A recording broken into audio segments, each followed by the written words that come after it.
So yeah, we'll get to it. I love that she's there. I don't know if It's hard to build. Yeah.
I'm showing we got enough people here, so I am sitting in, really pitching for Shelby tonight.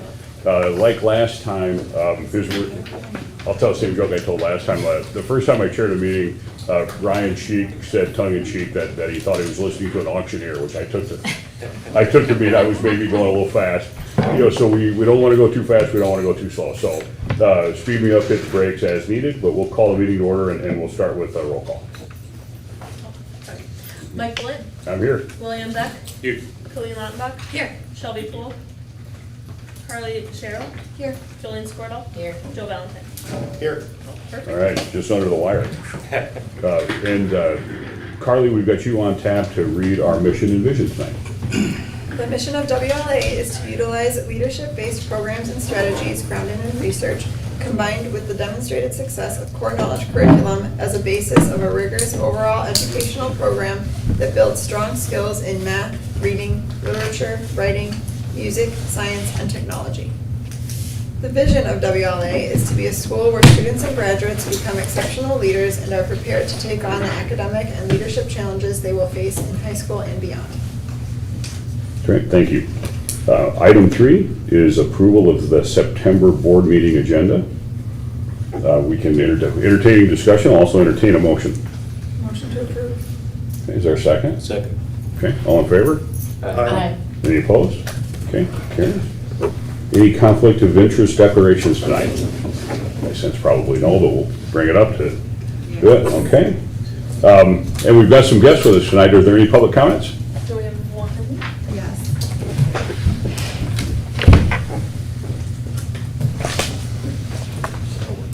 Sarah Wertz. Hello. Good evening. Thank you. Welcome to board members who are new that are on that since I last spoke, because my name is on the sheet a bunch, I guess. But I just wanted to say I know there's been a lot of talk about transportation issues, and I know it's on the agenda tonight, and I'm glad to see that. And I just wanted to share a little bit of my experience and my thoughts on that. I had seen there's some parent talk on the parent Facebook group, and then some emails with another parent and just talking about some of the similar issues we've had. And I know that some letters have been brought to administration and the board about some concerns with a lot of different issues with transportation. And I really appreciated that last week I got a call from Colin about, asking about my thoughts on all of that. And I hadn't put my name on anything or reached out or anything yet, but I'm sure through other parent feedback and stuff, it was like, well, this parent also has issues, and I've discussed things with staff and the board before. And so I really appreciated that. And he was very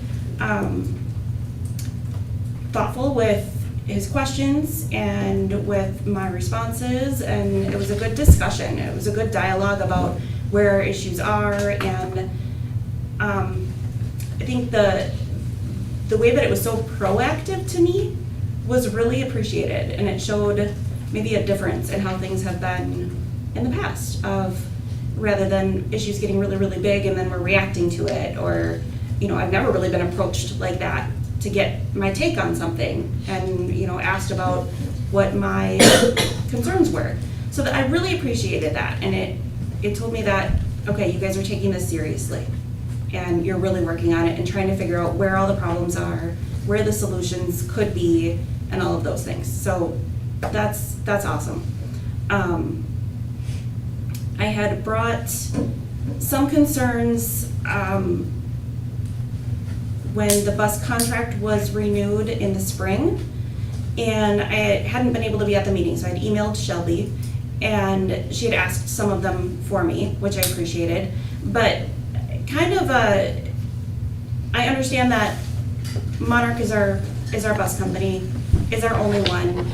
There's not a lot of bus companies out there. There's not a lot of drivers. All the bus companies are having issues with that, and I get that. So I can see where perhaps we feel a little stuck with, like, yes, we're just gonna sign this and approve it and here we go, because we don't have any other options. However, I would, a contract is both parties agreeing to all of the terms in it. And I have some concerns that maybe Monarch isn't following all of their terms to the contract. And how do we hold them accountable to that? If we're just gonna say, yep, we'll pay you more every year because you're asking for it, because yeah, they probably deserve it, they probably earned it, costs go up, but where do we get anything in return when things are not followed? One of the things in the contract is routes are to be determined no later than 10 days prior to the first day of school. I don't think that was the timeline we had this year. It felt like it was much sooner than that. I could be off, I'm not sure. That routes should be under 60 minutes, and I think some of them are maybe hitting that close, and I know that's being looked at and trying to find solutions to that. The behavior issues were a big problem for my kids last year, and so far it's been okay, but that's something that I continually heard last year, that a challenge from the school standpoint was that the drivers weren't reporting the issues to the school, so the school didn't know about them to be able to handle them. And it's in their contract to be communicating those issues. And if we're having such big issues that families are leaving the school because of transportation, we need to be able to hold them accountable to that. If they're holding us accountable for the pay, then they need to hold up their terms of it. And is there anything built into that of, if A, B, and C is not followed, then X, Y, Z happens? I don't know. I don't want it to get to that point. I want it to be that everybody's gonna fulfill their terms of the contract. So that's kind of my thoughts, and I thought that spoke more to the board level, because you guys are the ones who are ultimately approving that contract from, advice from financial and administration and all of that. Just to look into those things a little bit more. I would appreciate that. Thanks. All right, thank you. And as always, I will follow up with you on your concerns and make sure Okay. Sounds good, thanks. Okay, moving on, I think we're ready for your report, Joe. ready for my report already? Right. Board report? Did Shelby give you anything? She did not give me one, so, yeah, I guess I'll make a brief report that I'm, was a late release pitcher, and I have nothing additional to report. For that. Right, she can. Do you want to do that now? Okay, I do have an announcement. I didn't know if we're gonna do this now or during facilities, but Ryan Sheik has resigned from the board. And so one of the things that we need to consider is filling the chair for the facilities committee, which I think is something that, we don't have it on tonight's agenda. We should probably talk about how we wanna go about that. And hit it next time is where my head is. Yep. Okay, all right. Yep. And thank Ryan for his service on the board. He's been on it for a while. He's done a lot. He just indicated that he just doesn't have the time. He had to miss a lot of meetings and doesn't think he should continue to serve if he's had to miss a lot of meetings. And so, there? Yep, super guy to work with, and he did a lot of great things. There's a lot of tangible evidence around here of his efforts. Everybody who has a coherent thought in the gym, I think. Absolutely. Now superintendent. All right, now we're ready for 6.2. Great. All right, well, our enrollment as of today, well, as of when we sent this report, was at 884. I believe today it's 883. We also do have some students on extended field trips that are not enrolled because it's more than the 15 days, but will be coming back in. And we have a few more that have been offered spots that we're waiting to hear back from. So it's probably a little bit more than the 884 in reality. We have 48 on the waiting list as of today.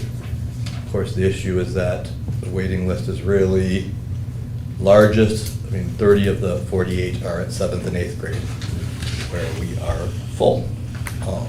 So, yeah.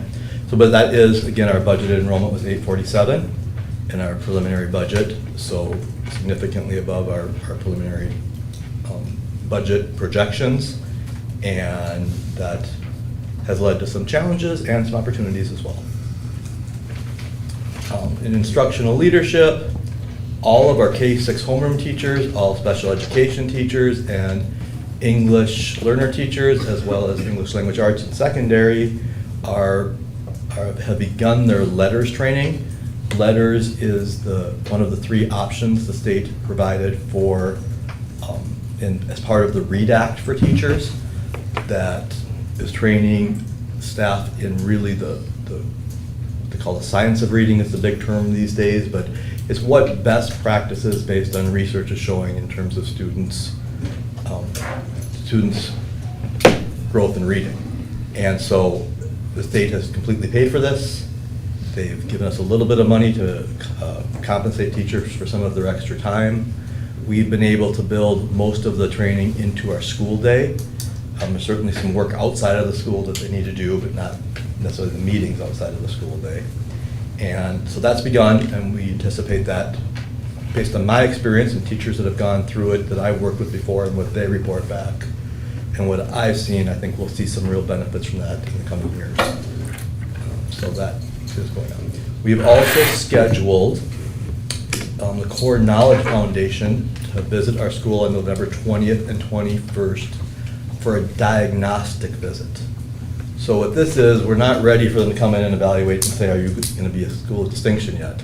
But we feel we're ready for them to come in and say, here's where and why, exactly where and why you wouldn't be there yet, so that we know exactly what we need to work on to get there in the next, hopefully year or so.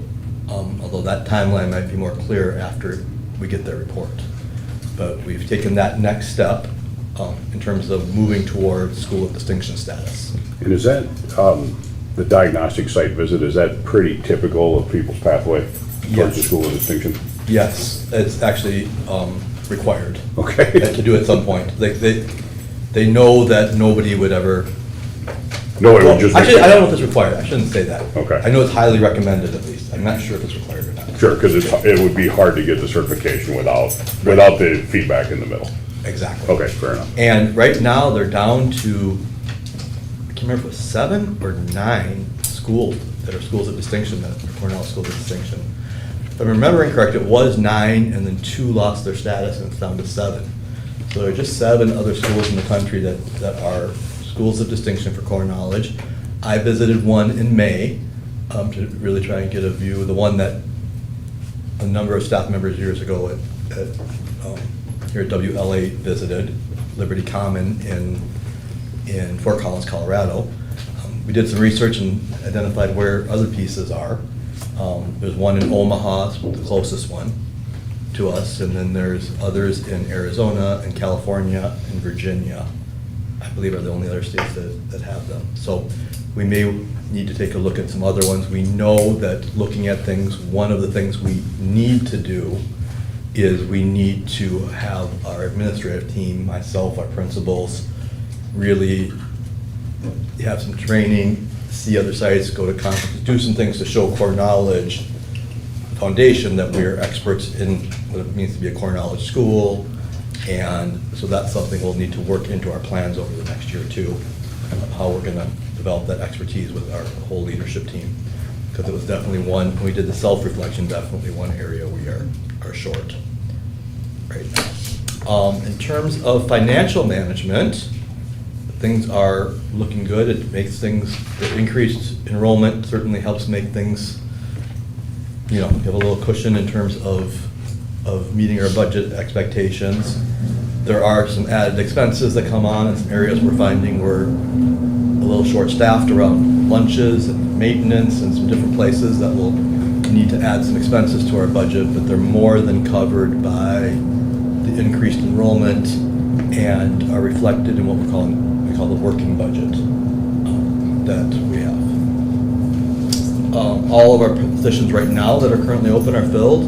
We've added some positions that are building subs, which I think has made a big difference. We had one building sub last year. We have another person we hired to be a building sub Monday through Thursday, and we hired 2 different people to be building subs just on Friday. So we have 2 subs built in Monday through Thursday, 3 on Fridays. So far, we've been able to fill all positions without having to pull other teachers, which has so many dominoes in fact in terms of how it affects the school day. And so we're continuing to look to build our own short call sub list for the last minute ones.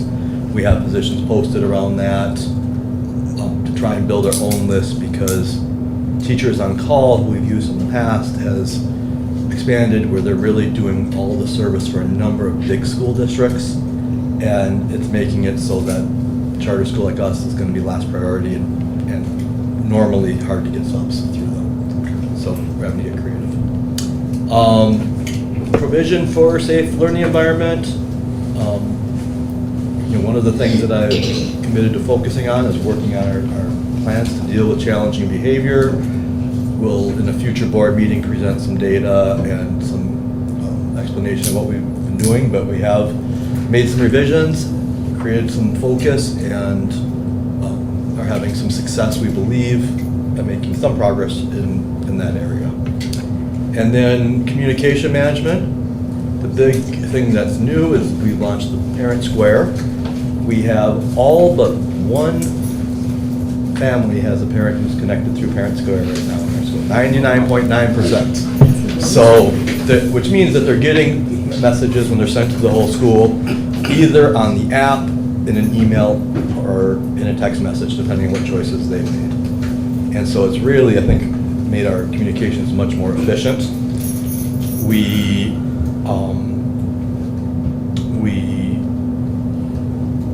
I think it's, there's a lot of success there and a lot of pieces that come from that. We actually met with Parent Square again this morning, looking at what would be involved in migrating our website to a Parent Square website, and there's a lot of integration features there. And so that will be within the communications report that's coming later, may come up. If not, it will be coming up in the near future. And then, of course, later in this meeting, we're going to talk a little bit about the communications audit that took place and where we go from here around the communications audit. And I think that covers the report. Okay. Questions? Just one, the training, 150 hours of training, Mhm. that is going to, is that a whole year, or is it before the end of the school year that needs to be done? I think it's even a two-year process. of Okay, training. makes me feel a little better, because I'm like, that looks like a pretty heavy lift, is Yeah. what I was thinking. Yeah, but Colleen, you're in the training, right? Yep. You should, Cheryl, you can probably share better than I can. Yeah, it's over a 2-year program. There's 2 units. The first unit we've started, we're on the 3rd week. There's 3 components to each of the sessions. There's videos, there's reading, and then we implement what we learned that week in the classroom. Okay. What I've been told, the second session is going to be really, I'm looking forward to that. It's for older students. Obviously, I'm interested in the younger kids, but waiting for the next year's. Yeah, no, thanks for the additional comment. And I'll tell you, the gist behind the question is like 180 hours over 9 months. That's plus prep and all of that other stuff. You know, we're gonna be talking about work-life balance. That was pretty prominent in the communications report. And I just wanted to make sure that we were factoring that into the equation. And it is a big ask of teachers. I'll say it's being asked of every teacher in elementary in the state. Like, it's really an expectation that every teacher does it. And the state is paying for it, so we're not paying for this training. They gave us a little bit of money to compensate teachers. We received $27,000 to compensate the 45 teachers that are doing the training, which would include subs if we got subs. And there's a committee, each school is supposed to have a committee that meets that determines how that's allocated. And they met for the first time last week. I'm anticipating it's probably just hopefully a two meeting, committee to figure out how to allocate it. Yeah. But we just got the exact amount, so. Right. You spread the peanut butter fairly thin, it looks like. Yeah. Yeah. It's not compensating at an hourly rate very much for their time at all. Right. But it's something.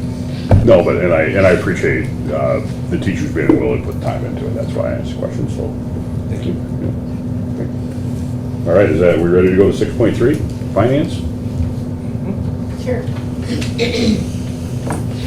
So our summary of key financial indicators, the average daily membership, the ADM overview, original budget is 847, working budget is 847, and our actual enrollment, as Jonas said, was about 884. Correct. The school's original budgeted surplus in general fund for the year is $233,463. The school is budgeting to spend $5,000 out of the community service fund. A projected cumulative fund balance of $2,627,781, or 26% of the expenditures at fiscal year end. The school's working budget is projected a surplus of $253,496 at fiscal year end, which results in an ending fund balance of $2,647,814, or 25% of total expenditures. Projected days of cash on hand is 49 days of annual expenditures. This is above 45 days, meets minimum bond covenants. The projected debt service coverage is estimated to be 1.27. This is higher than the required maximum annual debt service MADS requirement of 1.25. Financial statement key points. As of month end, 16.67% of the year was complete. Cash balance as of the reporting period is $1,446,992 and is up from the $1,326,390 in the previous month due to regular processing of transactions, as well as the receipt of a portion of the prior year holdback funds. Revenues received at the end of the reporting period, 15.2% of the working budget. Expenditures dispersed at the end of the reporting period is 10.1% of the working budget. Other items, the FY25 original budget was approved at the May 2024 board meeting. The FY25 working budget will be reviewed by Creative Planning and Administration at WLA for appropriate revisions and adjustments based on enrollment and actual expenditures. FY24 financial audit will be remotely this year by Opto Solutions, September 18th through September 20th. The FY lease aid application has been submitted to MDE and approved. Following the key financials are the graphs to support the key financials that were just reported, as well as the balance sheet. And there are other supporting documents contained within our reports. Are there any questions I could attempt to entertain in regards to the financial and supplemental reports? This might be a Jonas question. With this maximum annual debt service, we talked about that last meeting. Mhm. We're still showing 1.25, but it could be 1.2, right? It And should- that's if we want to borrow money. It's less than that if we don't, but I know what. And I'd asked Dustin to change it, see that he didn't. Okay. It should be 1.2 if we are going to try and bond again, go for bonds next year. Right. If not, it needs to be 1.1 Yep. for meeting our debt commitments, which just reflects where it says above, we're projected to be 256,000 in the positive this year, with in the top there. Mm-hmm. So that would have been the 1.27 of our approved budget. Yeah, Of that makes course, our sense. actual budget now with revisions and increased enrollment will be more, so it would need to be more than that. And one of the things that I think we'll want to talk about at Finance Committee coming up is, should we be moving to having a fall budget revision and or a spring budget revision? I noticed that last year, I'm not sure about previous years, they just kept the approved budget from the beginning and just talked about the working budget throughout the year. And that does make it difficult when it's so different, there's such a different amount in our total revenue. When you're trying to track how we're doing on our expenditures through the years, to really, as a board, provide oversight, and know where we're at in our expenditures. So something we'll bring to finance next meeting. Last question on this, I apologize. Where does this surplus sit? Is it just, I mean? Old National Bank. Okay, are we making any money on it? Yes. Okay. I don't know how much, but I know that we have an interest.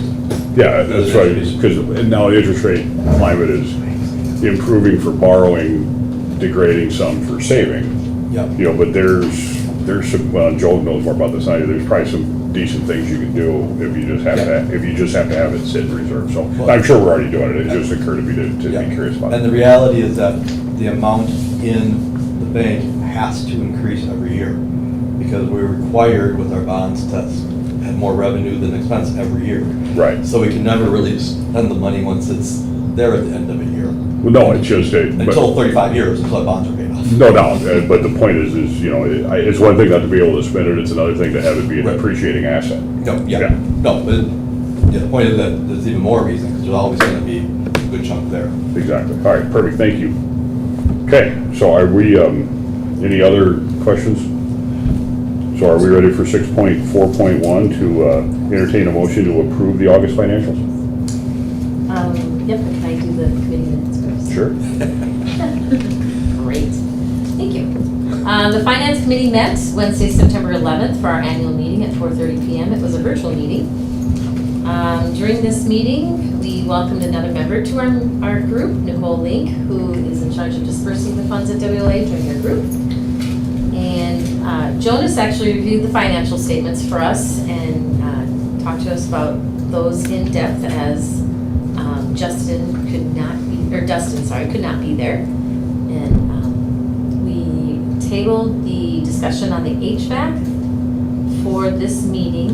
I believe we're going to talk about that today. Yep. And then we had a discussion on staffing and marketing plans from Jonas. Really big talk about what things we are going to be planned and possibly doing. And unfortunately, my Zoom account ran out because I have a free one, so we didn't get to talk to it about it for very long. So for housekeeping, I'm going to try and update my account so we can talk longer if we need to. And then looks like we'll take the HVAC bids off of there. We're going to talk about that tonight. All right, we'll have our next regularly scheduled meeting Wednesday, October 9th at 4:30, another virtual meeting. Are there any questions for the Finance Committee? All right, if there are no questions, then I'd like to make a motion to approve the August financials and September Finance Committee meeting minutes. Second. Okay, we've got a motion and a second. Any additional discussion? All right. All in favor, say aye. Aye. Okay, any opposed? Awesome, thank you. All right, we are ready for Mr. Valentine, 6.5 Governance Committee report. Yeah, Governance Committee met virtually on Thursday, September 12th at 5 o'clock. Unfortunately, I wasn't able to attend, but the rest of the group met, and there were no annual policy reviews for that month, so there was nothing there. They discussed the review of the 900 series, specifically Policy 902, where there was some updated verbiage in there, added marijuana as a controlled substances in that section. Also discussed Policy 908 and updated the verbiage in there as well, mostly just some grammatical errors, minor changes. And also Policy 908F, updated the last review date because that was off. Also brought up were model library materials, student journalism policy, which was decided to revisit. The library material went on the October meeting and the journalism policy in the November governance meeting. Also discussed with the WA capital asset policy, policy 704, but there was no action on that because it was determined as reviewed back in May of 2024. So the future discussions will be the new library materials policy, again, annual policy reviews with the review of the 100 series. So, and the next meeting will be on October 10th at 5 o'clock as well. Carly or Jonas had anything to add to that? Otherwise, If I'm remembering correctly, the reason the model library materials and student journalism policy came up in October, November was because there's new legislation that we had to have policies related to them yeah. this year. Okay, so that's right, Yep. Carly? Yep. And that's why that was brought up, and we said, well, we'll do one next Set month as and one the like following an agenda month. type item or Yep. whatever to, yep. Yep. What is the model library about? Let's save that for next month, because I don't remember off the top of my head unless somebody else does. I just remember that was required by law that we have a policy and that we need to create one. Is it about library usage or what's in our library, or, that's my question, I guess. And I just don't remember well enough the conversation. Looked like, I wasn't in the conversation, but I yeah. reviewed the document, I guess. I'm assuming is it kind of more to do with setting policy about what materials are in the library and making it clear who makes those decisions, the librarian, and then also, I guess. Yeah, so I don't think we really even. Was it that kind I don't think we of- even really looked at it to have the discussion. It was Okay. more, we looked at that we need to have it. Oh, okay, okay. Does that make sense? I don't Yeah. even really know for sure. But you're gonna wait to That- see if other schools or is it BOA who might put a sample up? Yeah, well, usually, Just to adjust. usually the School Boards Association will have models Okay. and/or the Minnesota Association of Charter Schools. So Yeah. the assumption when we say model, we assume that what we're gonna do next month is find one that exists and just look at that Oh, okay. to start with. Yeah. What's already there and see if we would need to make any changes. And then if we think we would assign people to work on it for the following. Okay. So that's why the word model is in there. Okay. Thank you. All right. In meetings past, we would actually entertain a motion and a second and approve this report. Have we decided that we don't need to do that? I know we didn't do it for facilities, or is that, We are trying something new and did a consent agenda instead. And so a consent agenda are kind of items that are considered routine in nature. There's just one motion for a bunch of them instead of having to do a motion for 5 different things. okay. So if there's not like a more discussion about it, they can kind of be in consent. So we added that one to the consent. That was one of the things we changed for this agenda. And so. There it is. Okay, thank you. Usually large school districts do this.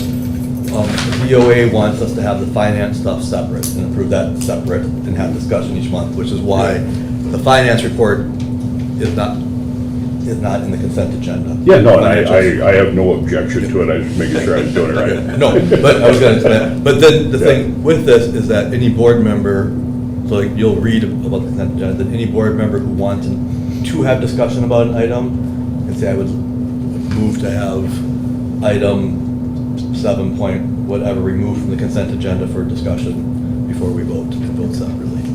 Right, Okay. otherwise, but the assumption is when you put in the consent agenda, this isn't stuff we really need to talk about, it's just routine that the board has to do. Sure, no, okay. Makes sense. Great, so we will deal with that in the consent agenda section. That takes us to the facilities committee report, and we just heard about Ryan's resignation, so we won't have a facilities committee report. More to come on what we're gonna do with that. Well, I really wanna hear what Shelby has her opinion on that too, and I think that we can go slow to go fast on figuring out, what we wanna do with facilities. That brings us to Patrick for the elementary school. Thank you.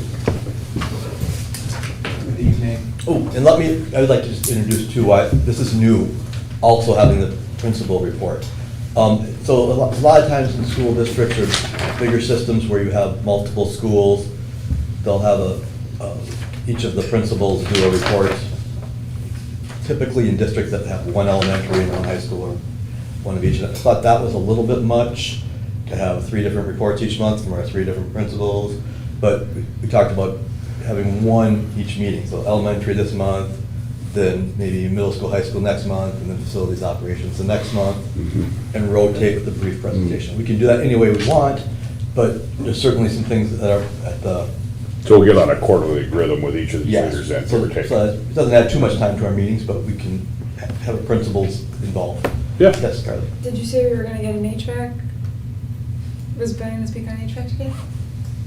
Do you want me to speak Is in that- place of Ryan on what we did at our facilities meeting? Because I don't see it later, so I just, No, that's smart.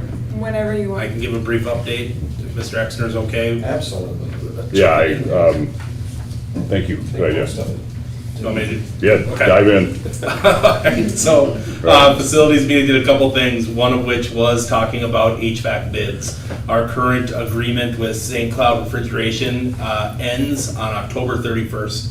So, we have gotten 4 bids, including St. Cloud Refrigeration, and 3 additional companies that have all come out to our building, all inspected our equipment on both of our buildings, and provided us with bids. So we will be taking that forward to kind of talk with finance, and as well as our next facilities meeting to kind of pick our front runner on who we want to go with. That, all their bids fall in the number that is already approved within a budget. So then we will bring that forward, who we believe the best selection will be for your approval at an upcoming board meeting. Okay, and it looks like the timeline's gonna be fine, but just in case something happened to delay us, if the contract expires, does it roll into a month-to-month, or you just taking chances? We can. I can reach out to our current provider and have them extend that contract. They can go on a month-to-month basis, because our payment is broken down month to month. That's fine. They can do a temporary extension. That's actually what they did for Building B, to get those 2 buildings to line up so they have the same expiration, because we were at a different expiration. So if we run into a timing jam, then we can do that. And again, I don't anticipate that, but Yeah. it seemed like something worth knowing. Yep. Other things that we talked about at facilities meeting is Jolene presented with us on a wonderful opportunity to kind of do some fundraising for the school while also giving back to the community by having a donation bin for gently used clothing. So where we are at with that is we have picked out a location that we want to put said bin. However, the location does break city ordinances in order to have it there. So we are in communication with Gina, who we've talked to multiple times at the city, who's helped us with some of our field work, because they can approve like a site plan, but they want to see what the bin looks like. They want to make sure it's not an eyesore or those types of things. And so today, I met with Jolene, and we got a couple different locations that could be possible for the bin in case they say no to our first option. And then I'm presenting that to Gina tomorrow to hope to get approval on when we can get the bin to come in, and then we can roll that out. Jolene, is there anything you want to add to that? This is a clothing recycling program, and we're trying to tie this in with our leadership program to get some more momentum behind it. The company will come in and do like a career day presentation to our middle school students to talk about recycling and clothing and what kind of industry that is. And it just seemed like a really no-brainer of an opportunity. They bring the bin, they monitor the bin, we get paid monthly or however soon the bin fills up, and it takes anything. Like I've been recycling shoes to buy books for the PE program, which is a lot sometimes. So I just thought this would be a great and easy way for us to earn some more money for any program. So how we're kind of thinking of doing this is like on a month, we might have, this month we're raising money for a specific charity. This month we're raising money for the art program to buy this, that kind of thing. So we're gonna try and get some more momentum behind it for as many programs as we can to kind of rally our schools. And I know I'm a parent, I mean clothes are always like, we need to get rid of that. But I'm also a thrifter, I love going to the thrift store. So thrift stores can only take so many things. Well, the bins can take anything. It doesn't even have to be gently used. I mean, it can be roughhouse used, and they'll take it. They monitor the bins. It's just a great opportunity, I think. And it's a nice looking bin. So. And then the final thing that we talked about at facilities is we looked at some bids that we received during the last construction season that we had when we were remodeling the kindergarten and first grade area. There was a couple bids that we had kind of secured to look at a couple different options. A couple options for a potential another staff restroom on first floor, and then a bid to look at what it would cost to take the room that is currently next to our first floor cafeteria and turn that into a service kitchen. So that way we are not serving our lunches out of a singular kitchen, but that way we have two options. So we looked at a couple different bids and kind of discussed whether or not we want to move forward in the process of securing other bids from other companies to look at those areas because they would be in the price range where we would need multiple bids to consider. So all those things took place. We also went forward with the blinds for first floor building A.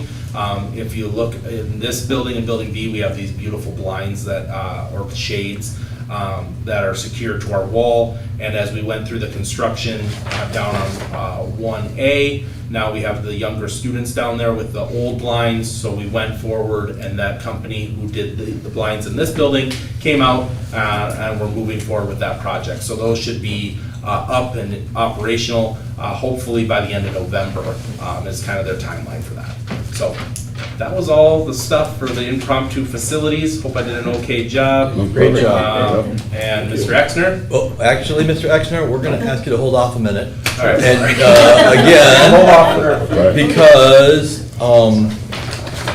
our Eric Hickman, who's here for the communications audit discussion, he has a end time of about 6:35. And so we're gonna, I don't know if we need to make a motion to do it or not, but we need to, I think we're gonna wanna have that time to ask him questions.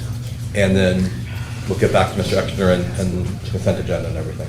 Okay, yeah, let's just, yeah. Go ahead and do it. I think we just go ahead and do it, and then we'll revise the minutes and move the items around it, Sure. barring any objections. Okay. Okay, so with that in mind, you all received, and those of you, it's online, the full report is online in the agenda. It's a very extensive report, and as I talked to Eric yesterday, we agreed it did not make sense for him to go through and summarize the report. That he would give us a little bit of an overview about what he did and why he did it, what the goal was and purpose in preparing it, and then we would leave it for the questions that the board members want to ask, and then I will say a few words about next steps at the end. So, that makes sense, everybody? So with that introduction, Eric Hageman, you are up and on stage with giving a brief overview of what has taken place. Awesome. Thank you. Well, good evening, board members and Superintendent Bugan. Thanks for having me tonight. As Jonas mentioned, my name is Eric Hageman. I've been in school communications for about the past 9 years, first with Osco area schools and now as a consultant. And Jonas and I connected earlier this summer to talk about some communications needs that he had in mind. And we decided on starting with a communications audit, really to kind of get a baseline understanding of the current reality of communications at the school and sort of determining some actionable strategies for improving that. So I'll give a brief overview of the process that we went through. I'm not going to get into the weeds too far on the results or the recommendations, but I'm happy to answer any questions you all might have about the report.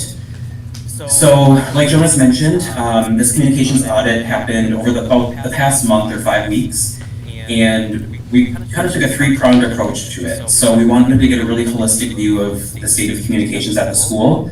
So we started with 3 focus groups, and the focus groups were a teacher focus group, one group with administrators and office staff, and then a parent focus group. These were in-person opportunities, all an hour long, and yielded some really great feedback and some really insightful comments that helped inform some of the recommendations that I created. The second piece was document review. So Jonas and his team supplied me with some internal communications, some external communications, really gave me an opportunity to kind of go deep into what's been sent out, looking at everything from messaging content to timing to branding, kind of getting that 10,000-foot view of the communications. And then the final piece of this audit was around benchmarking. So I used resources from NSPRO, which is the National School Public Relations Association, including this really big manual. It's a rubric and benchmarking document, and it's, as you'll see in the report, it was a really insightful tool to kind of help us get our heads wrapped around communications. School communications, in my opinion, is just as important, just as critical of a function as anything like transportation or child nutrition. It touches every piece of the school day and really impacts the experience that families and prospective families have with their school. So we use this rubrics guide to sort of benchmark and sort of help us frame up the work a little bit more. And as you'll see on page 3 of the report, it lists the focus areas that we looked at. So things like comprehensive communication program, what internal communications are, parent and family communications, so on and so forth. So you'll kind of see throughout the report those subheaders and how we've broken it down. Again, the first half of the report is the executive summary. So that's the summary of findings from the 3 focus groups and the document review. And then starting on page 13, that's where the recommendations start. There's a lot here. I know it looks a little overwhelming. I wanted to make sure it was an in-depth analysis to really help set Jonas and the leadership team up for success going forward in communications. And I'll just point out a few quick insights, and then I'll open it up to any questions y'all might have. So as you're reading through the recommendations, you'll notice that some are maybe more short-term attainable, some might take longer strategic planning. So I think the goal here is just to not get overwhelmed with everything that's here. This is really just supposed to be, again, a 10,000-foot view of the opportunities for improvement. Jonas and I spoke earlier this week and just sort of kind of grounded ourselves in the fact that communications should really align with the school's strategic goals and objectives. So really being intentional and taking the time to look through these with his team and to make sure that they're supporting the school overall strategic plan. The other thing I'll note is that even districts or schools that have a full communications team of 3, 4, 5 people, they're not doing all these recommendations at 100% perfection. So that's the other point I wanted to make is just I want Jonas and his team and the folks involved in communication just to give themselves some grace when it comes to implementing these. I think it's a great first step that we did the audit and are recognizing the areas for improvement. And even the smallest changes can yield improvement. So I think it's important to just kind of ground ourselves in the fact that we can have gradual improvement that really yields some big results for families and for stakeholders. So with that, I'd like to open it up if y'all have any questions about what the process or the findings or school communication in general. I'd love to answer whatever's on your mind. Got one to throw in. So you talked earlier about the parent square and you met with them about the integration. Mm-hmm. And just reading through this, there's a lot of, communication coming from 7 different places. Would that, and I don't know, is that something that Jonas and you guys have talked about? Maybe is there gonna be a lot of, and maybe I'm getting further down to where you were gonna talk at the end too, but it sounds like it would maybe solve some of these things. I'm curious. Were you able to hear the question, Eric? Looks like you're A leaving. little bit about Parent Square, sort of consolidating communications. Yeah, some of the Mike, or- people noted that they got communication from so many different places and it felt overwhelming. Yeah. The one piece I'll say before I let you answer is just keep in mind that really this process took place before we started using Parent Square 4 weeks ago. Right. So this really is about the state of things before Parent Square. It doesn't take into account any improvement that may have happened from that. Right. So Parent Square had an opt-in thing though, I read, right? So if you said I wanted via email, text, and Parent Square, then they are going to get hit. 99, we only have one family that doesn't get messages right now. 99.9%. Okay, did I misunderstand that? I guess I thought there was some redundancy already baked into that cake, that you could get it via email and Parent Square, or is it or? When it's sent through Parent Square, Mhm. it will go to your app, the app on your phone. Right. But then you're also selecting, do you want that Parent Square message to go to email or text? Okay, then. You're controlling it. Yeah. So Which one? Okay. Yeah. So you could do it on an email by email basis, so you could change those. You can say, I just preferences. want the Parent Square and the email. I don't want a text, or Yeah, I 'cause- want yeah. text, and, yeah. And you see my Anyway. point, when people say they're drinking from a fire hose, sometimes it's because turned up the fire hose. So- You know, and they opted into all Yeah. this. So I'm already forgetting the question that we were trying to keep for Eric here, so, what was the question for Eric? So I don't, if Jonas and Eric, because I know you talked about meeting with Parent Square and the possible integration with our website going to Parent Square, would that help solve some of these redundancies? It seems like anything with integration can solve a lot of issues I'm finding in my job world. And so I'm just curious on that part. If and I don't know, maybe if he's as familiar with Parent Square as you are, but yeah, Yes. okay. Yeah, I wasn't in that parents' email yesterday, or meeting yesterday, but Jonas and I did talk about the opportunity for integrations. I've heard a lot of great things about Parent Square hosted websites. So that's one of the platforms that I recommended he look into if they're interested in doing a website overhaul. But certainly I think the fact that you're using the Parent Square for mass communications, I think it will speak to the website platform and just be a more seamless integration and a seamless process for families. We really haven't gotten, Jonas and I really haven't talked too much about website next steps. The website is just one recommendation in here for improving communication, not only with existing families, but also with prospective families. So I think that's an important next step. We haven't had too much conversation about that yet. Thank you. I'm looking at bottom of page 14, top of page 15, which talks about leveraging analytics to inform decision-making. By signing up for the platform, did they opt into all of that stuff automatically? So if we're looking at click-through rates and the amount of time engaged in a node and that type of thing? You're talking about, so families who are using Parent Square in that? Yeah, I mean, you talk about looking at kind of standard metrics around stakeholder engagement, which I'm taking, Yeah. you know, how did they click into it? How did they access it? How long did they have it open? You know, some of those Yeah. standard things, but most of that stuff does require that people opt in to know that you're gathering that data. And I just wanted to make sure that is, am I understanding it right? Is that how it works? Yes. So there's a couple different things here with analytics. So in terms of Parent Square, I believe that Jonas and his team can see things like open rates and bounce rates for emails automatically. In terms of like Google Analytics, that would be embedding a Google Analytics code on the website, and that tracks things like how long people are on pages for, the bounce rate of pages, what the most visited pages are.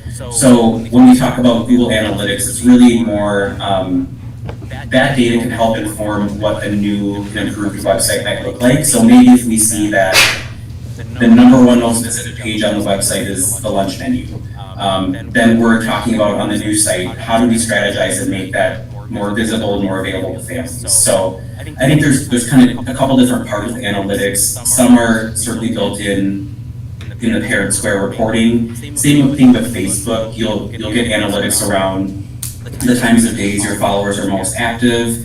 You can kind of strategize about when you're posting or pushing out messages based on that. You'll get some really rough demographic data about your followers too. So I think the point about analytics is just A, understanding what's available, and B, sort of working that into the communication strategy and just kind of working smarter and not harder when it comes to determining how to communicate with your audiences and when to communicate with them. It's a good question, Mike.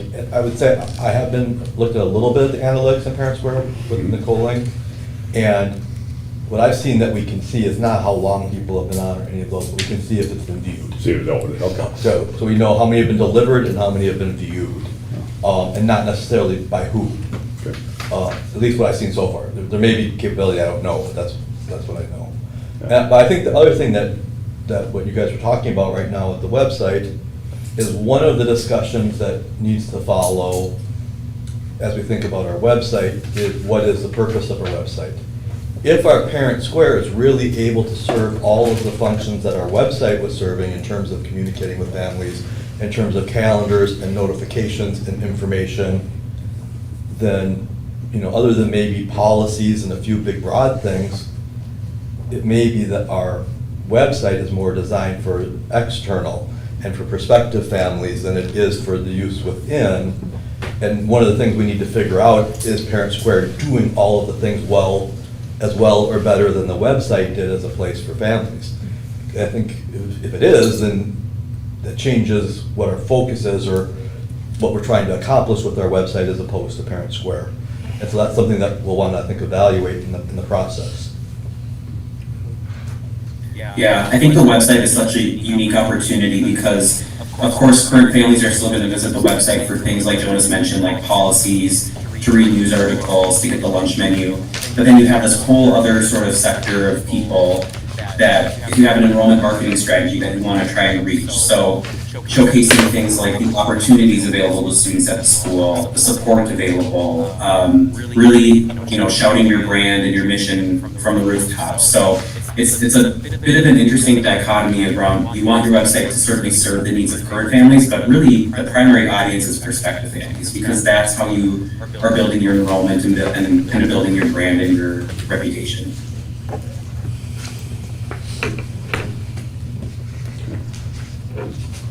I thought the report was fascinating, so I got a whole bunch of them, but I don't want to monopolize.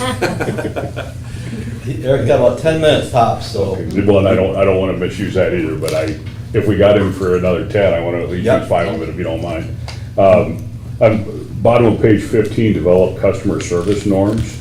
Now that's common to the world I'm in, right? When you start thinking about cycle times and how long did it take you from the time somebody inquired until you answered them. I never thought of that for teachers, and I'll admit that I'm a little uncomfortable about it for teachers. How would you propose to measure that?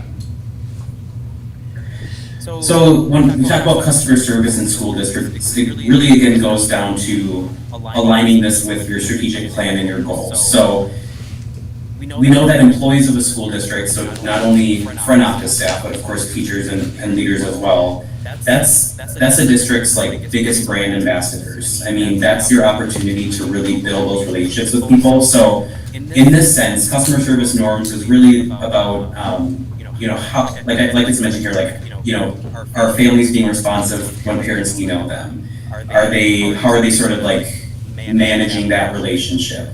In the parent focus group, we heard a little bit about,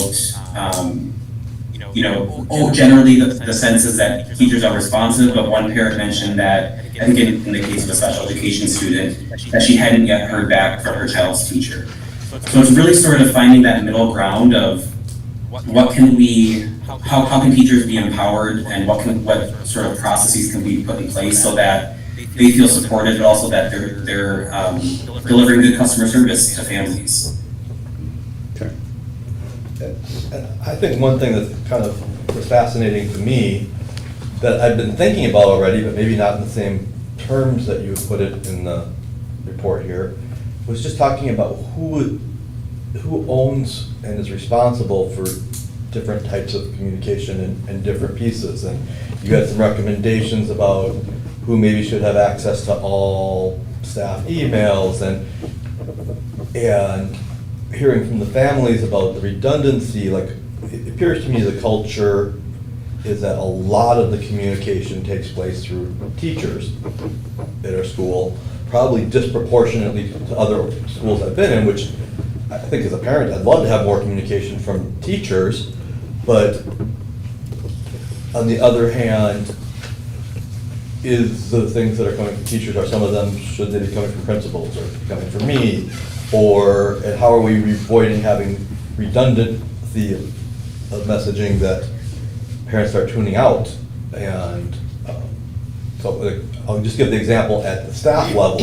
One of the things that we've tried to do this year is that they already established a weekly principal newsletter, and I set the expectation that if it's something that is not time sensitive, we're not going to do an all staff email and send it out. We're going to send it to be in the weekly newsletter where everybody sees it at the same time. And there are things around those types of things with communications from teachers and so on and so forth that we want to set as standards, or things that I think need some exploration and discussion. So I just thought. Yeah, and that's a great point, Jonas, too. I think, I mentioned this in the report, but the word trust comes up a lot throughout this report, because communications is built on trust. So even small things like standardizing when families can expect to receive grade level newsletters for their children, or when they can expect to receive an all-school newsletter. If it's consistent and clear and standardized, that's just one way that you're helping build trust with your families. They can trust that they're going to get the information that they need when they need it. So small things like that, I think, can really make a big incremental differences.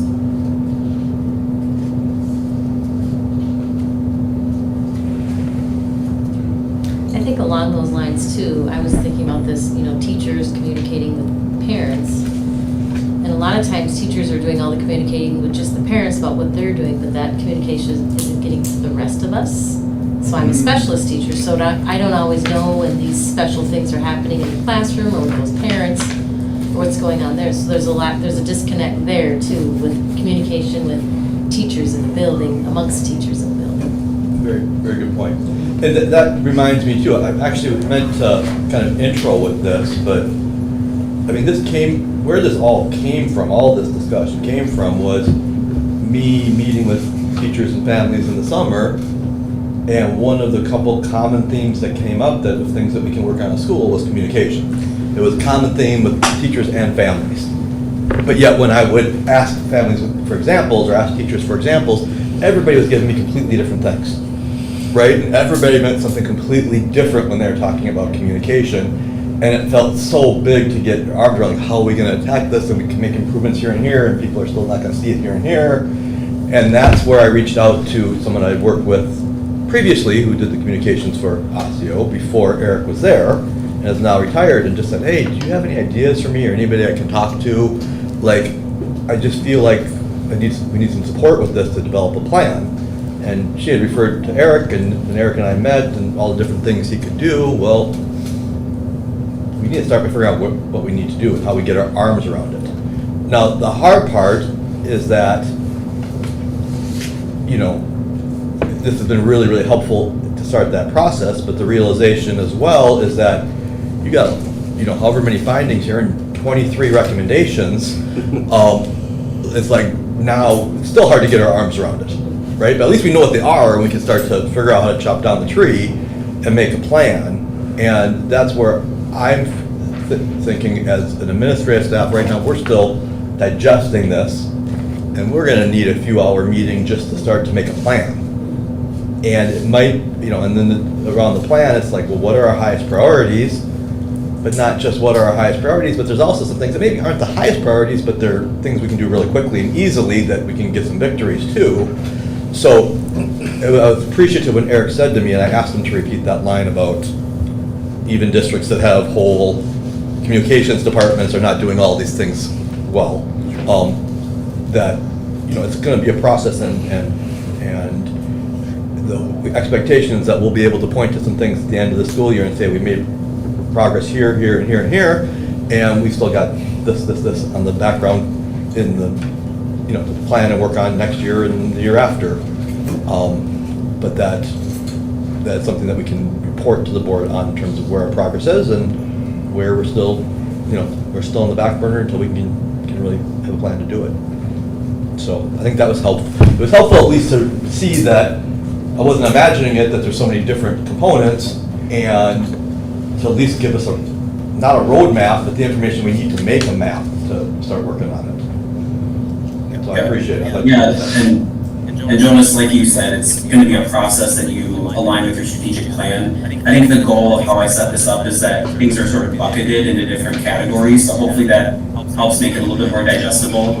And also just know that, some of this work will naturally build on each other. So things like starting with the branding work and really clarifying that brand identity, like that can lead right into the website, and then you're starting with a website that really showcases your brand and who you are. So there are some connections we can make about how this work can flow, but hopefully this is a good top-level overview of kind of the opportunities that exist.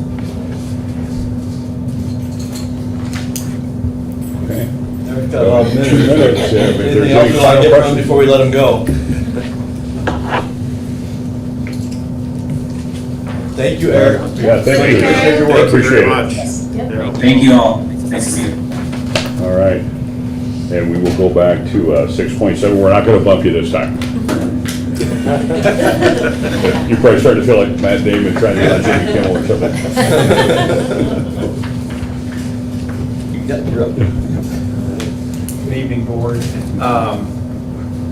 Those that don't know me, Patrick Exner, KQ5 principal. First thing I have to say is kudos to Colleen, who's here, Right? who spent the last 3 nights at Camp St. Croix with nearly 100 fifth graders. And here she is on Thursday, an example of the dedication that we have here. So you could fall asleep right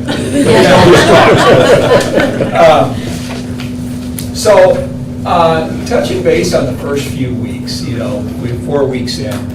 The first few weeks are all about building relationships, establishing routines and procedures, and staying consistent and get that strong start through that. And that's what the teachers have been doing in those first 3 weeks. Then now, as we move in now, it's more of a focus on our curriculum and instruction. It's time for me now, after getting to know people, strengthening those routines and those procedures, is my classroom observation time. And so I got to tell you kind of a funny story. I walk into a fourth grade class, and sit down, and the first question asked was, what's the difference between a character trait and a feeling? I said, I hope they're not asking me. I don't really know. And there was a bunch of people with their hands up. And I was looking around and like, they know this? And, the teacher knows that they're in the observation, so I'm sure they picked the most articulate person. But this girl says, a feeling is situational and temporary.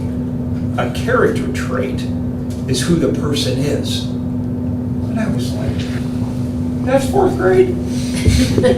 All right. But that's just the impressiveness of the curriculum too. As I go through, I think I've been invited to about 6 birthday parties between 5 and 7-year-olds in my time here. I'm inviting you to my birthday party. There's a joy here.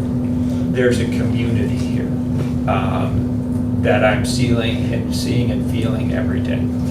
So also in the first few weeks, we do benchmark assessments, right? So we know where our students are. The heavy lift is identifying those needs and then delivering those resources necessary to meet those needs. And oftentimes you see greater needs than you have resources for. And so figuring all that out is really kind of what we're doing at this time. I can tell you what I do know from my many years as an experience, what you have here in these first few weeks. You have really, really solid teams here who have mutual prep time. Somebody created the schedule so that they all can prep together. I can go into Colleen's class, go over to Jacob's class, and it's almost like they're on their next sentence. And it's just great for kids. You're never having that, what I call, learning gap year, where I got a weak teacher that doesn't really prepare. They're all preparing together. Every class is as strong as their strongest teacher. Teachers are committed here. 3 nights, and the variety of times that I come in and the teachers are already there working. Core knowledge curriculum. It's as cut and dry, turnkey as I've seen. The resources there around that, highly recommended. But probably, some of the most important things, we talked about communication, we talked about transportation. The amount of energy together that comes into fixing problems. Don't get Jonas started on a problem. You're going to get that 60-page memo. And it's not just him, it's Colin, it's Ben, everybody working on it.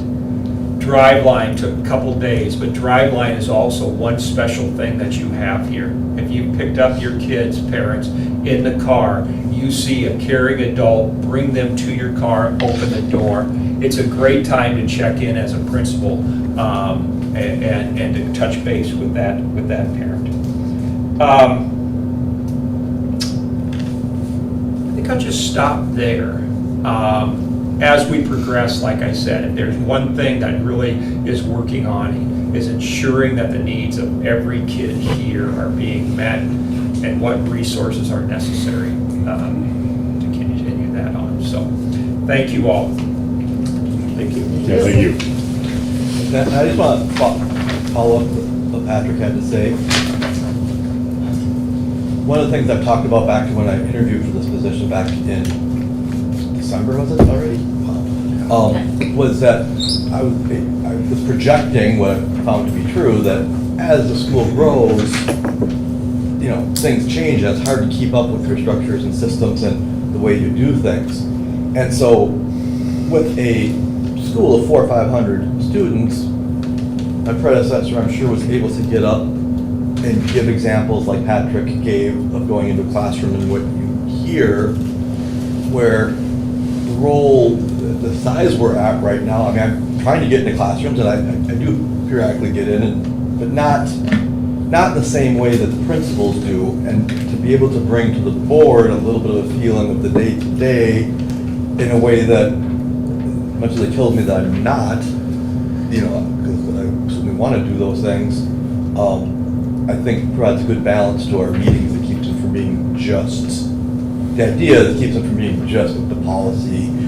I mean, that is our role, policy level, but we need to have a feel for what's going on to thinking about policy in the big picture. And so I think that was very helpful in just putting a little bit of reminder and knowing what's going on in classes. And so that was the thinking behind it. And I point that out because along with the changes we made to the agenda, the consent agenda, and this, I'm just doing a little bit of experimenting with some things that are different, and board, you'll need to give me feedback, but we don't have to keep any of them, or, you know. I personally like hearing from the principal and the rotation like you talked about. I think it's going to be really helpful, like you said, hearing those day-to-day things, and like he was talking about the pickup line and the drive line, and yeah, I see a lot of benefit to that. It highlights why we're all here.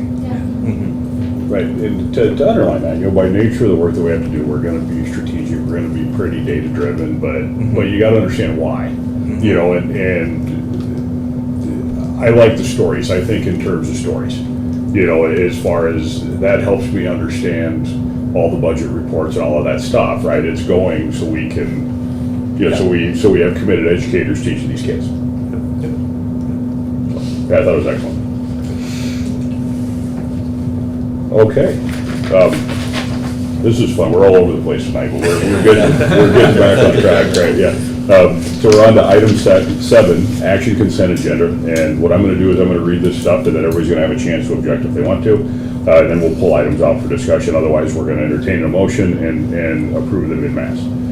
Consent agenda items are considered routine in nature and will be enacted by one motion. There will be no separate discussion of these items unless a board member so requests, in which case the item will be removed as a consent agenda item and addressed. Consent agenda items are as follows. 7.1, approval of August 22 meeting minutes. 7.2, appoint Jonas Bugan as the DPA responsible authority, DPA designated authority, and school data practices compliance official. 7.3, accept August governance committee minutes. And 7.4, creative planning business services contract with WLA and Friends of WLA. So at this time, I'll say, is there any commentary about pulling any of these items out of the consent agenda? Can you just refresh my memory, what does DPA mean? Data Practices Act. Okay.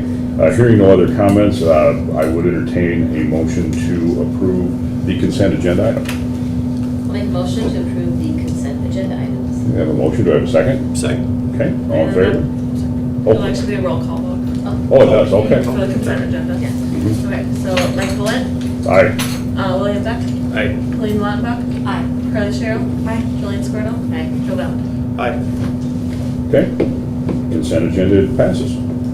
which brings us, in a quick bit of commentary, I like this, I think, and really enjoying the hyperlinks too, by the way, that makes things so Okay. much better. So Yes. Better than scrolling through 35 pages to try to find what you're looking I for. did a lot of control F during the finance committee stuff, right, to see if I could find the right keyword. Yeah. All thanks to Joe. Yeah, so, no, so both good changes. So now we're on to section 8. We did 8.1 out of sequence to accommodate Eric's schedule.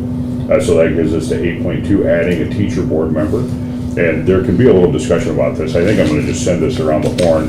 We had 2 interested parties and 1 person backed out. So we have Allison Pint, right, did I say that right?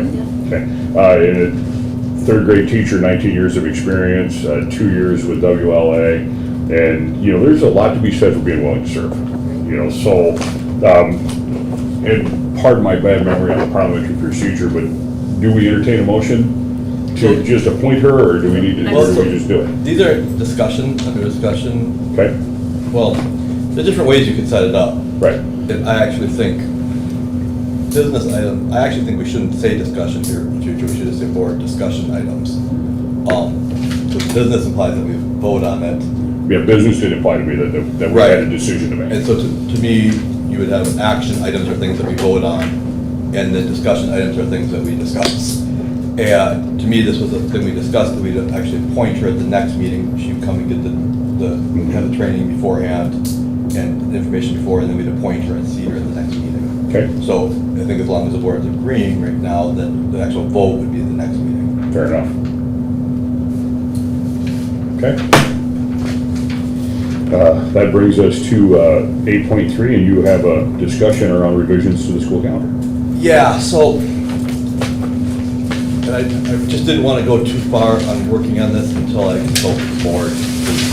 Working on it would take a lot of work, the board might not be open to it. So, probably most of you know, when we start school each year, our K-2 starts a couple days later. And the purpose has been to do some assessment and let the kids, do some assessments the kids need to do, and the teachers will be able to have that time with the student and get the information that they need to work with the kids, because it's really hard to do those assessments with having a whole class when you're with the little ones.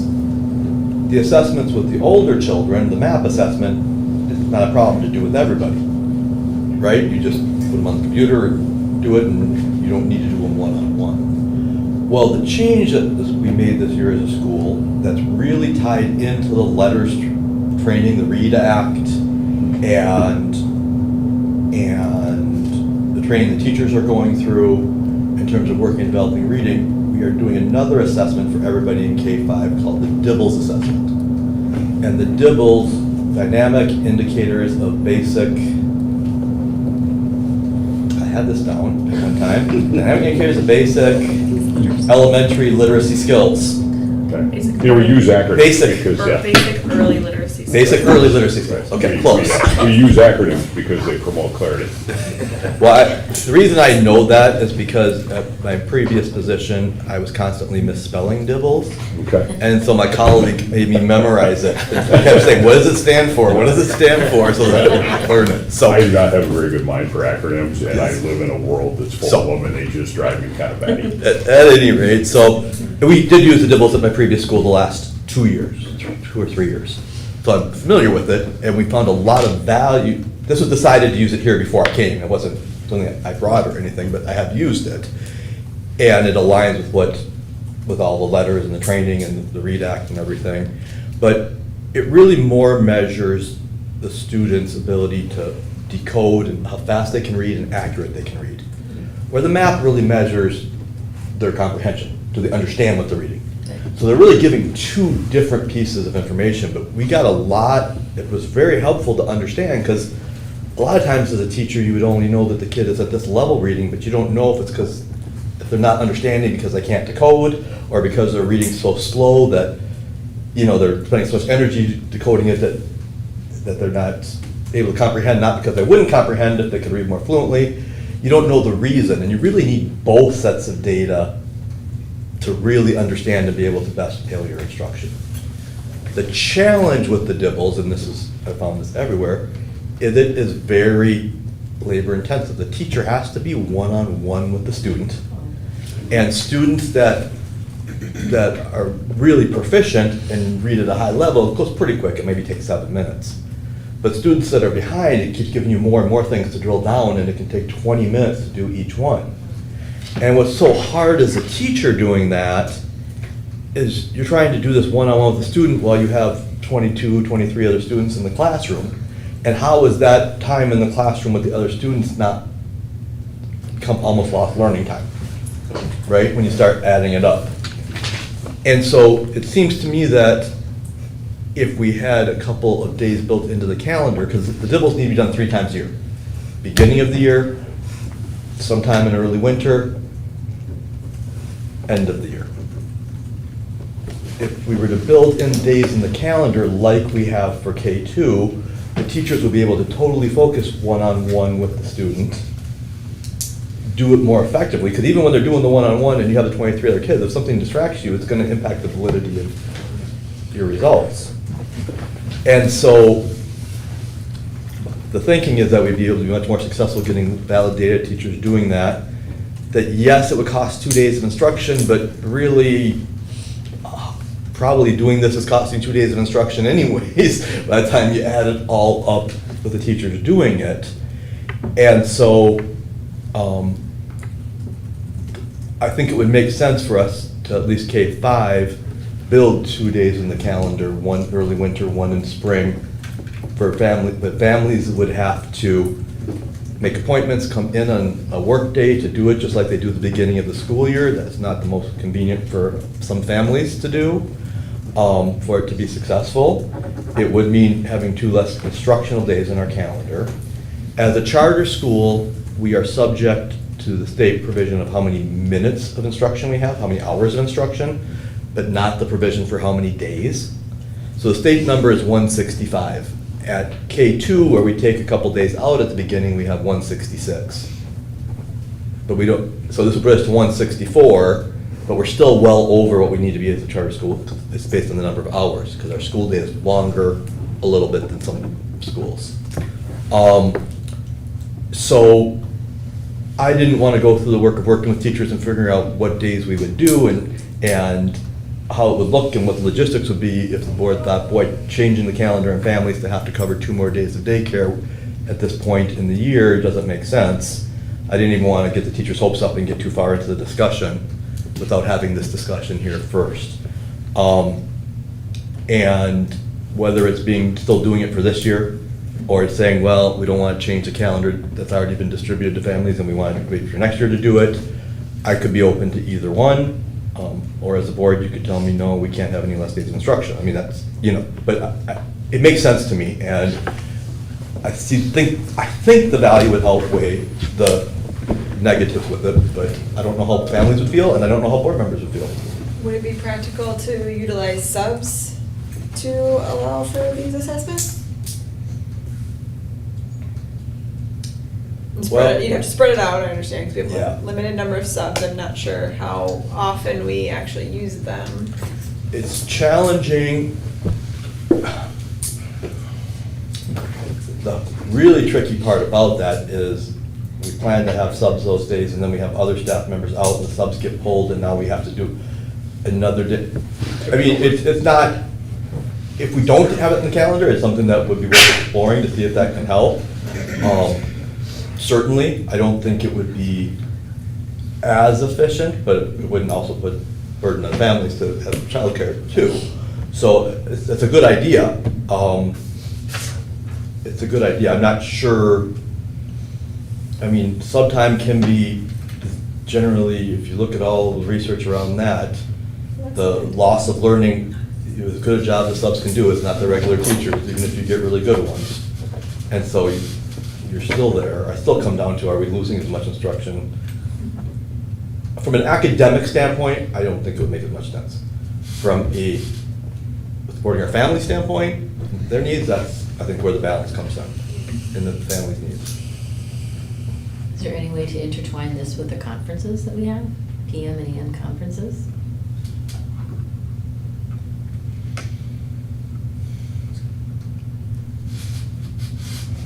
How many minutes are our conferences scheduled for? 15, we have 15 minutes per fifth grade.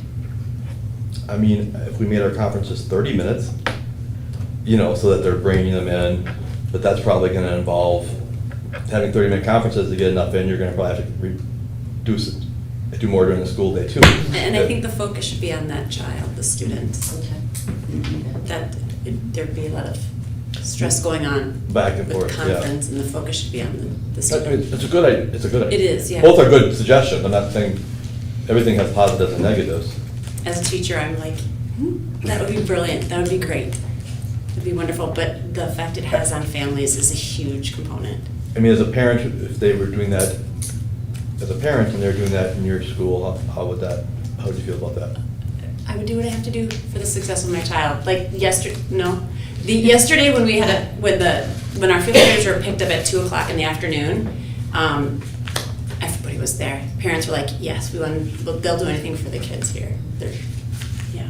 So, I mean, if that's what we do, then I think our school has parents that will show up. But not everybody does, and a lot of us who don't are really feeling it right now.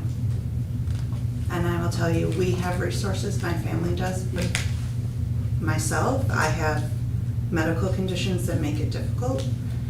And it's really hard when there are other options that would be better and have been used in other schools. I mean, I'm a 15-year teacher. I can't teach anymore because of an injury with a student at a dismissal. But I think, you know, there are really good subs out there. They're really good subs. And to say that they're gonna lose learning time because they're gonna have a sub is really, it doesn't give, you know? But like when we've done it with our older kids in the past, they would either, before school started, you would bring your kids in. This is in St. Paul. They would sit down with one of the teachers or an older teacher who'd been there forever and knows how to do it, and they just bang them out. And they have guest teachers in the room, or, you know, it's just what you gotta do. Thank you. Other thoughts?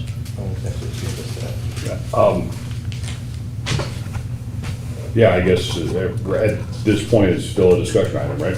Yeah, does the board want me to pursue what this would look like? If the board is in agreement that no, if we're split, then I can pursue it, we can bring back the logistics, and you can see if it's like, yeah, this is a definite no, then that makes the decision easy, or if it's, we're not voting, I'm just looking for feedback, or maybe this is something to explore for next year where you can at least have families have the information ahead of time. Yeah. That's the thing, when the calendar has changed in the Yeah, past, I've been here 2 years prior to this one, I have not known, so when the teacher newsletter comes out and says school's closed this day, I say, what? I look at my printout that I have had from summer or the spring when it was originally approved. I do double check at the beginning of the year that it still matches what my original printout was. But I've requested these days off or had my mom request off Right. work. The only grandparent local works. Yep. So. I would prefer not to change the calendar, because I think your experience is probably pretty reflective of everybody's experience. That we You know, do that what we it's- have that to it's a do. lot of I mean, if shutting- you have to do it, you have to do it. You figure it out one way or another. But if we can But minimize if we can- disruptions, that minimize makes it. things. So we can Consider it for future. But how about, as we're beginning to think in January and work on our calendar for next year? Is this a non-starter, is it a non-starter, changing it during the year? No, and I just want to make sure I understand this, so this is a checking question. So basically, the idea would be, is taking the time to administer this test has such a lift that it's worth the 2 days you gotta spend to do it. Is that what you're telling me? That's well, again, not minimizing the point that's being made of the challenge for families Yeah. at all. Because that's why that was my reservation, especially with changing it. And I think it's very legitimate.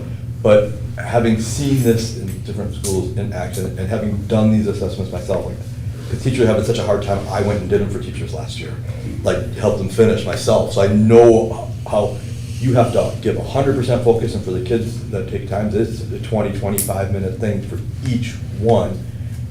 And there's like, I don't know how these teachers are doing this and trying to manage classroom at the same time and having this be all legitimate. and get the data we need. And so this is new for the school doing this assessment. Gotcha. And, Okay. right, the Dibbles is new for the school doing, and it's labor intensive. And that part I get, and so it's just, it sounds like that you believe it's, that it's gonna have some kind of a multiplier effect, that investing the time individually, right, and setting aside time in the school calendar, so giving up your 2 educational days is going to pay a dividend because of what we gather from this. I believe we'll get the data earlier for impact teachers. Mhm. I believe when the teachers are being asked to do this, as part of their day, it ends up having a negative impact in their classroom for 2 weeks, because they're taking 2 weeks to get through Yep. this, and every day it's impacting instruction over those 2 weeks and pushing into it. I think that we could do it very efficiently in one day by the teachers that even aren't classroom teachers different people could be assisting in it to make it really efficient those days and valuable. Yep, and I'm buying into all of that, but then when we have the data, what do we do with it? Well, so part of what it's telling us is what we need to work with the students on. Yes. The data is, are we working with the students on decoding and sounds and blends, or are we working with them on understanding what they're reading? Mhm. And the approach we're taking and working with each child and what we're giving them will really So vary. that the output is we can tailor to a Yes. certain extent to make sure you're meeting each individual kid's need based on what we And uncovered. that's already happening starting this year for the students that our intervention teachers can serve. Yes, okay. The reality is our intervention teachers can only serve about a third of the kids that should be receiving the interventions. We would need about 6 more intervention teachers to really be able to, so it's the classroom teachers who has to do these interventions within the 30 minutes a day that's allotted. And yeah, so I mean, that's, it's what we prioritize. And, I mean, in theory, and I don't necessarily want to do this either, but in theory, you could build it into your calendar from the beginning of the year, so you extend your school year a couple days and not have these take instruction days. So you have the same number of instruction days, and take away a staff development day or 2 or something, or it could be instead of something else. I'm not saying that would be a bigger weighing all the pros and cons with whoever works on the calendar of whatever we took out instead. But yes. You mentioned the sub company we've previously used and then now building our own base of subs.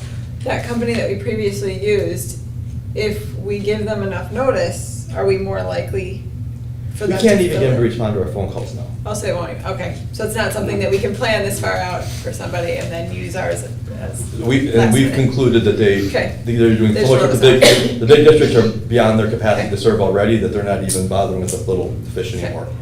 And so we actually figured out what we needed to do to pay our subs better than, what the amount was to pay better than any of the surrounding schools. Posted on Indeed to get subs, and we were able to get what we've got so far, and now we're working on the next step, which is trying to build on-call subs. But we're not there yet. We've done pretty well for getting a person from Monday through Thursday and 2 extra people for Fridays in the first few weeks of school. But we need to build a list of people we can call on call. The first month of school, you tend to have less people out, so what we've done is enough right now, but we probably don't have what we need. And when you don't have what you need for subs, which is what most schools are in, it has such an impact when you start having to pull a specialist teacher to cover a class, or you have to cancel specialists and you can't get a sub to them, and now your teachers lose their prep time, Yeah. and they're not as prepared for class, and they're more stressed. I mean, it impacts the whole morale and the whole system, and, which is why I hate to come up with something that we're trying to get more subs to do when we have a hard time getting subs to start with, right? Yeah. And that's, That helps me understand, thank you. yeah. And I'm sure, I don't know, because again, I'm not with the teacher group as much, but just talking to Colleen and how they were doing it in 5th grade, I'm sure, I hope everybody's sharing those best practices and what makes this work easiest per grade level. And if not, then I hope that's something they could start, because I know that that's a huge undertaking. Yes. And I don't see it, but I just heard about it a little bit. Now I understand. And the structure of fifth grade is different It than the is. structure of K-4. Yeah. That sets itself up well to do that. Mhm. The way that they trade classes, like more like it's a middle Mhm. school Yeah. for parts of the day. Yeah. The same dynamic doesn't exist K-4. Mhm. But I would say that even that, the fact that one person is doing all those is making that intervention time still far less valuable for the students, impactful, even in what they're doing. It's just Right. putting it all in one person and pulling from one time, but making it, you know, that, yeah. All right, well, it sounds like am I sensing a consensus that we don't think we should be changing the calendar this year? No, absolutely not. That's my We opinion. all agree that. Yeah. Where are we at? Is it something that I should be bringing back as we try and build a calendar for next year? Or do we think this is a non-starter altogether? I'm open to considering it. Yeah. Yeah. I think you It's worth should get time. some more feedback from your teachers Mhm. and see what they really need to make it work. Yeah. I mean, Well- it's pretty overloaded the way you are, Yeah. right? Kind of So going what's off the gonna work survey best? thing or the communication Well, report. I feel like I've talked to enough of the teachers, at least the K-5 teachers, that have reacted the same way Colleen did with the huge stuff. You know, they're Mhm. thrilled to know where the teachers are. I think it's more surveying on the families and where our families are at on the trade-off if we really want data. Mhm. I mean, if our families are all like the parent we have here tonight, where this is a huge, if 70% of our families are feeling that way, then it's, no, we're not gonna do it. But if it's, you know, if that's a, That seems like a logical next step. right, I mean, I think that would be, but for that survey data to be valuable, the hard part is the families really have to understand the What the thing value is, right. of what we're doing. If they don't understand the value, of course it's gonna be, no, we don't want that, right? And I don't know how we convey that in Tough survey a survey, you know, to really get the information. I think that's the tricky part. Yeah. So maybe that we'll need to mull that over a little bit. Maybe with bringing it back, can we explore some of those other good ideas? Not that those are necessarily the way to go, but just to have a better feeling of the Yeah. logistics of it, Well- and is it really even Well, plausible or not? we're gonna need to explore But- those ideas for the 2 more times this year. We still have to do the Right. assessments 2 more times this year. Yeah, Right. yeah. And so we're gonna have this reality, so we're gonna have to explore those ideas and figure out what the best way to do it while school is in Right. session. Right. And maybe we get more information for teachers. I mean, yeah, so maybe we'll have more information when we try and do it across grades, because really only grades 3, 4, and 5 did it this fall during school. Would it be And, helpful? and 3, 4, and 5 did this fall during fall, Yeah. before our intervention groups had really launched. So our 2 intervention teachers were able to assist those grades. Well, in order for the intervention teachers to assist those grades to help during the school year, that means they have to stop doing the interventions with kids that are helping these kids for that Right. whole big chunk of time. Yeah. And so it's a little easier for that first session for them to do that than it would be the second or third. So it will be a different dynamic for our third, fourth, fifth teachers because they won't have that same support. Mhm. And our K2 teachers they had the days already to do this. They did this during those days. Mhm. So now they're gonna have to try and do it with the little ones. Kindergartners trying to do your 20-minute assessment with Yeah. 20 other kindergartners in the room. Is it that we really don't know how that is gonna look, sound, feel, but I'm not particularly optimistic about it. Would you want to propose, if teachers would be willing, like, for families who this would be an option, it would be very helpful and beneficial to your student if we were to do the assessment on a non-school day. Currently, this is a non-school day. If they're able to come in, sign up, would that be helpful, or does that take away too much of your, like, the teacher work days? Well, I think Or- part of the problem with the teacher work days right now is that's when they're doing all this letters training. So they're getting all these Oh, hours so it's- in that we just talked about that's already there. So, Okay. there's really, at least at the grades that are impacted by this. Okay. Or So- So we have a requirement to do this year. What's that? We have a requirement to do this 2 more times, or we just want to. I mean, what happens if we don't do it? There's no, right now, there's no legal requirement, there's no whatever, but it's kind of like all this training the teachers are doing is designed to be able to utilize this type of information. Okay. And if we're gonna support the training we're doing, we really wanna be doing, And you do it. have the pieces in place that they would need to do it with fidelity. The teacher's putting in all that time, what am I putting in that time for if I'm not gonna get to use If I- it? Yeah. And you do it, and you have to do it twice. Three. 3 times per kid. You do it normally Beginning. fall, winter, spring. Okay.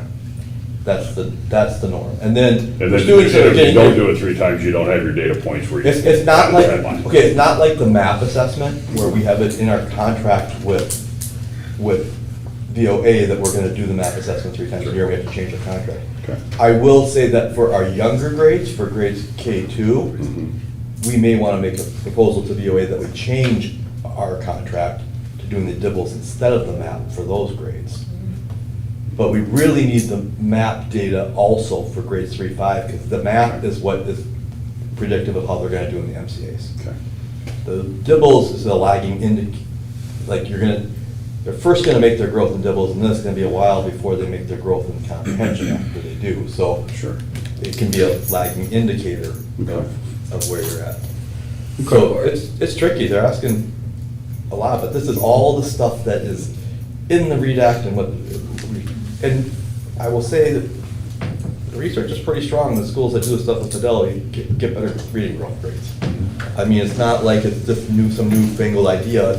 The things that we're doing here are things that a lot of them are, we're traditional in the 70s, and some of them you got away from, and it's kind of combining the different pieces.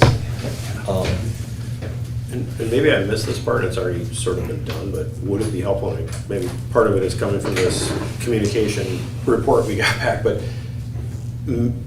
like doing like a quick meeting with some of the teachers that it directly impacts, because like we've had some good ideas pop up tonight, would that be something that would be helpful, and those teachers having some say in like, and maybe you've already done that. I mean, don't know, well, no, I missed that part. I mean, there's a plan in place for those days. I'm not sure how effective it's gonna be for when they do it for second, third semester.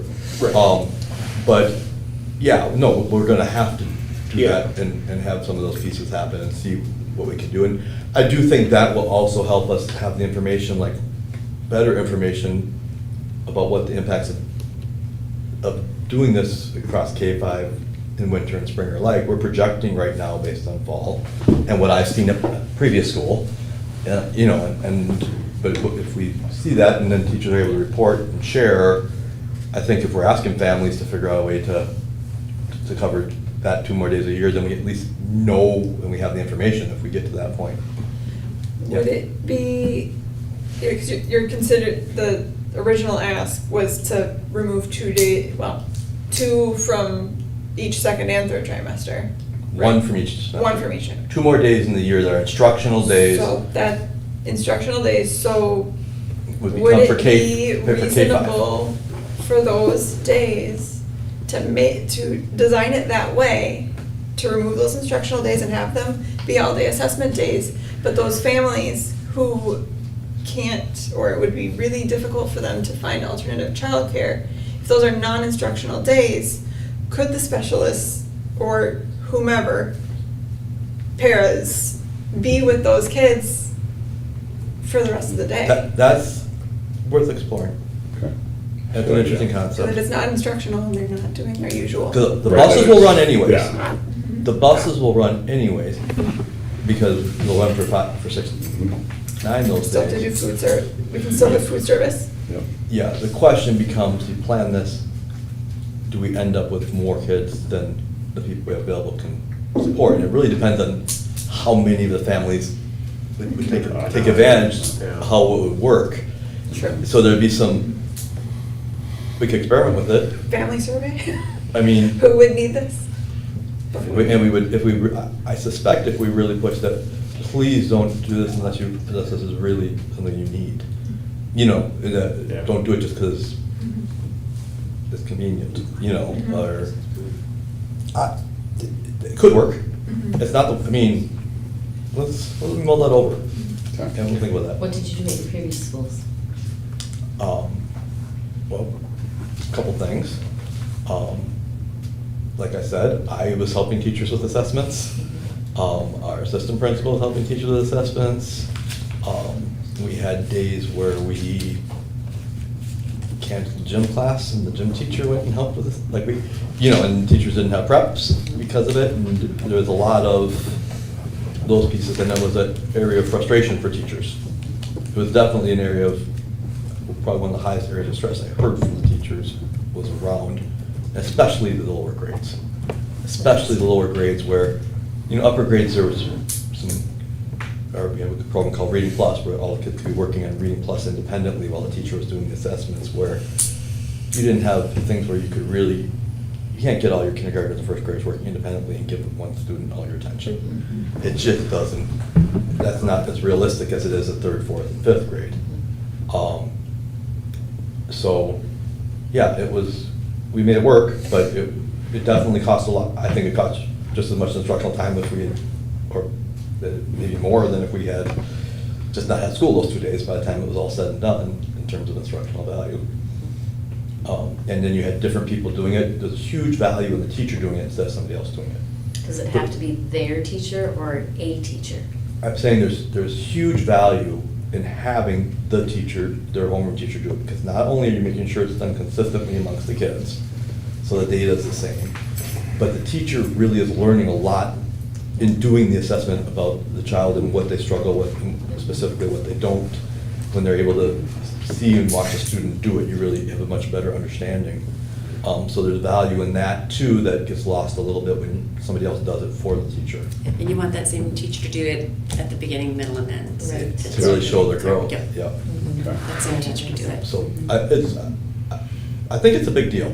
I really do. And Certainly it's a big deal. I'm not sure if this is the right team to workshop the thing here. Fair enough. Yeah. Yeah. Well, no, in terms of the solutions other than affecting calendar, but. Exactly. But again, if the calendar was on the table, it's one, work on the discussion and workshopping it. If it's off the table, it's another. And I think we're gonna approach it this year like it's off the table, but possibly on the table for next year. Very much so. That's kind of what I'm getting here. Yeah, 'cause my big deal with it, John, is just the upheaval to the families. I mean, that, Yeah. people, I- there's a lot of families that are scheduled pretty tight. And there's a lot of teachers that are working really hard. Yep, Yeah. two competing interests, right? Yes. Which is why we have teachers on the board, Yep. and we have parents on the board, and community members on the board, because there's a lot of things come down to competing interests. All right, so we probably should move on, because this is gonna be the longest board meeting Sure. of really history. All right. Well, And I Shelby's don't know. Shelby's gonna wonder, And it's Yeah. pretty Shelby's long. gonna never give you the gavel back. That's fine. Well, let's move on to a topic that I'm sure is not going to arouse any controversy at all, and talk about transportation. Oh, no, everybody's in complete, agreement in this one. Yeah. All right. This ought to be a layup, yeah. Yep, well, so let's go through, because there's a lot here.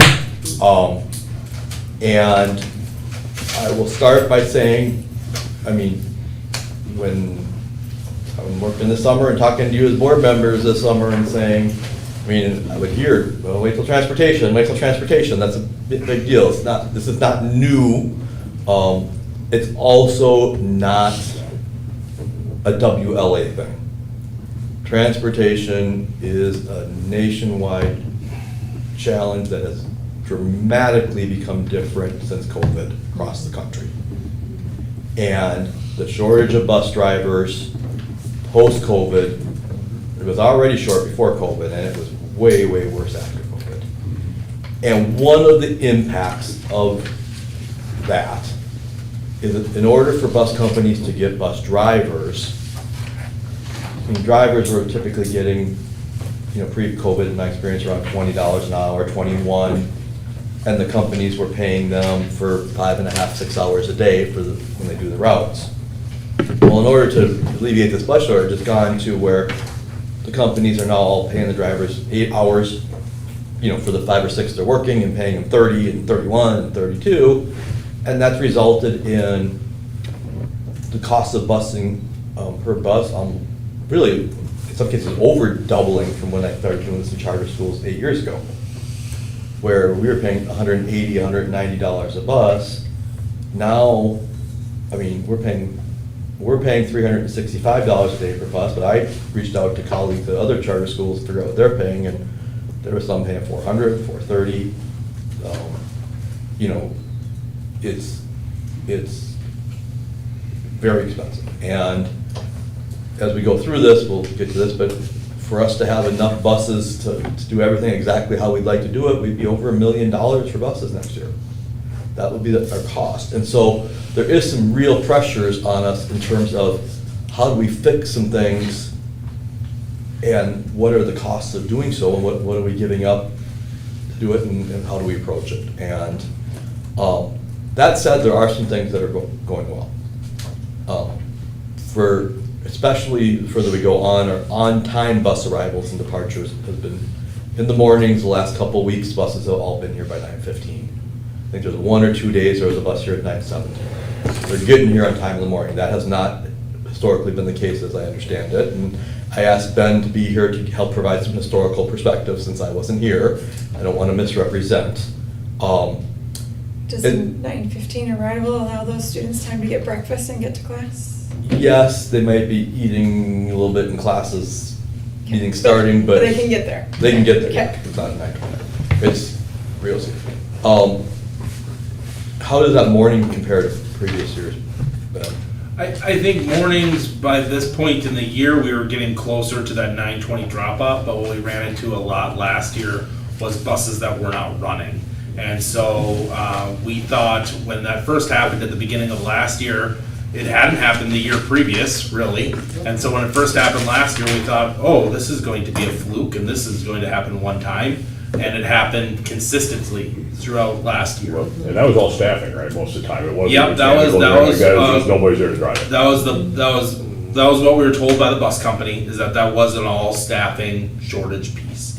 So that has been a very pleasant surprise this year, is not having to make a call, at 7 o'clock in the morning. And it doesn't mean we're out of the woods on that, that's Right, not going to be correct, an issue. correct. Because it's just like we're talking about we've been okay with subs so far in school. As we get to flu season, more and more drivers are out sick, are they gonna have the substitute drivers to fill the positions, and that remains to be seen. So, it's a good start in that, but it doesn't mean we're out of the woods. 11 of the 12 buses are now departing daily by 4:05. With an occasional outlier. It was 10 of the 12 up until this week. The 2 buses that were consistently leaving late were bus 9 and bus 12. Monarch made changes to the bus routes of the previous school that the bus is on before here.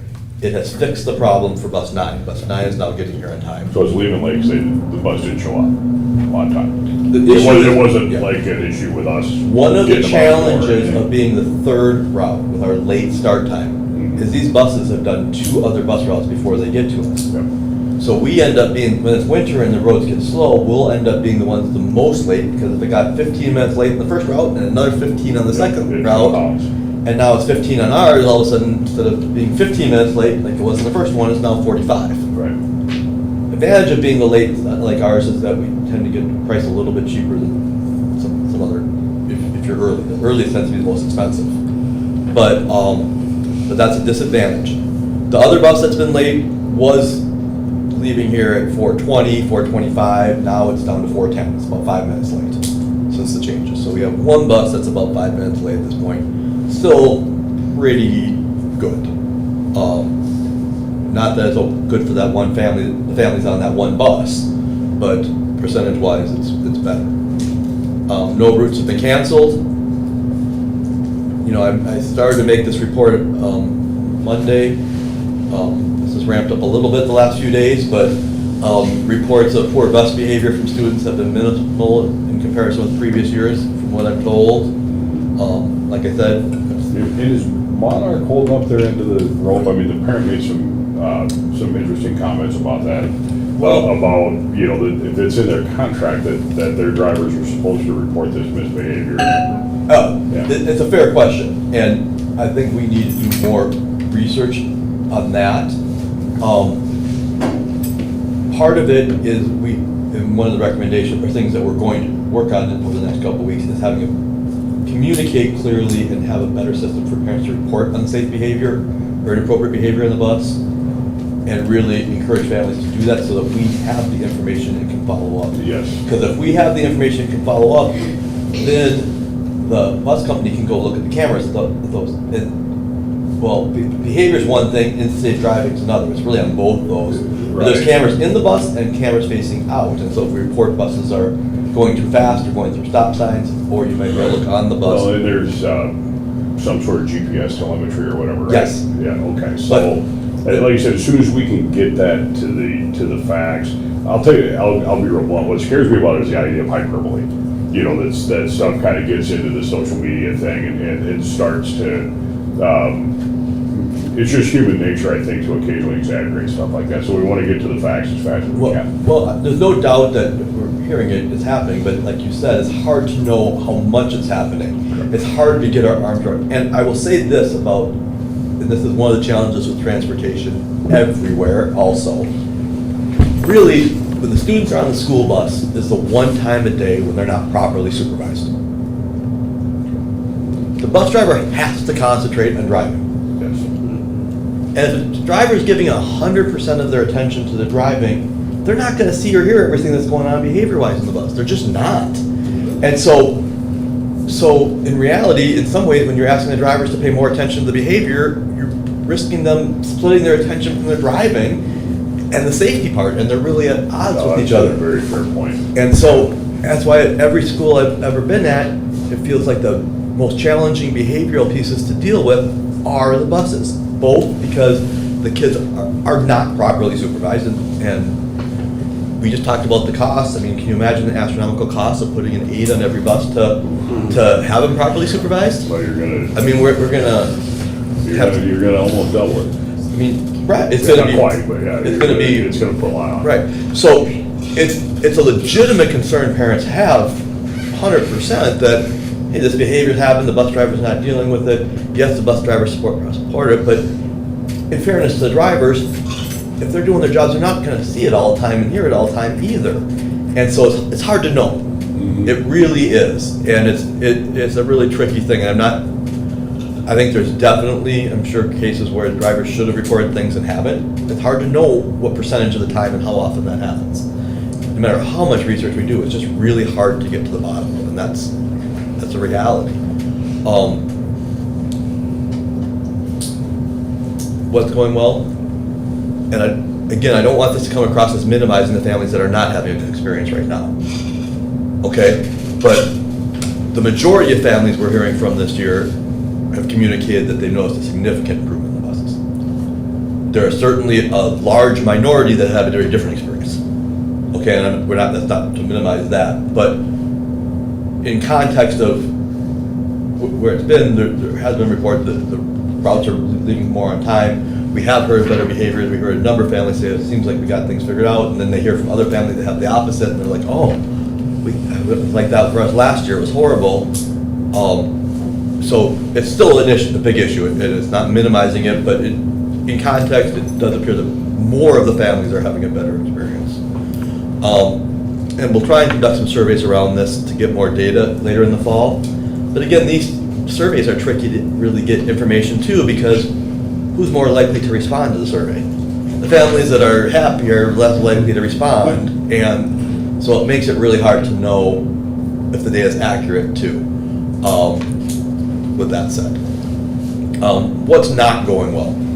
I mean, the biggest thing that's not going well is we have approximately, well, when I made this, it's actually less than this today because we've taken some students off routes, but 128 students that have a scheduled commute time of 60 minutes or more each way. And how many total kids do we have on the bus? Well, I'm glad you asked, because we have that right there that we pulled up. Yeah. And so, when I made So it it's yesterday, 53, is that what I'm looking at? that's 15 less than it was yesterday. Yeah. So, point is we're working to take kids off and see if we can shorten routes. Right, but the total on the west side is what I'm. It's 63. But that first column shows that 343, so about 55-60% of them are scheduled to be home by 4:45. Mhm. This is when they're scheduled to be home, not when they're necessarily getting dropped, although we found it pretty close to on time after we got to the first 2 weeks for most of the buses. There are 190 that are scheduled between 4:46 and 5:04. And I put that out because, to me, I start being like, my kids on the bus too long at 40 minutes, not an hour, right? If it's 40 minutes each way, like, as a parent, I'm like, if I lose any way to keep my kid off the bus for that an hour and a half a day, I want them off, off the bus about that point. I was a country mouse, everybody was on the bus for an Yeah. hour. Right. Well, but then we have 122 still scheduled to be on the bus 5:05 or later, 60 minutes or more. Now, our contract with the bus company says route to be 60 minutes or less. But the bus company can't control if we give them too many kids, right? I mean, for it to fit into 12 buses in that amount of time. Then we have to, we told them the wrong number of buses. We should have ordered more buses on our end for them to be able to route them that way. That's really not, that part's not on Monarch. It's on Monarch when they leave here late, it's on Monarch if their bus drivers get lost and take too long, you know, that's on them. This, in fairness, the kids are scheduled, the number is not realistic to do, and have the expectation that kids are dropped off a block from their house. Right. And picked up within a block from their house. Yeah. The numbers don't work. Right. For the numbers to work, we would need to have at least 2 more buses this year. Is that even a possible? I mean, if we asked for 2 more buses, could they even provide them? So here's the scoop, they would try. Okay. But here's the problem, is that, so right now we pay $365 a bus.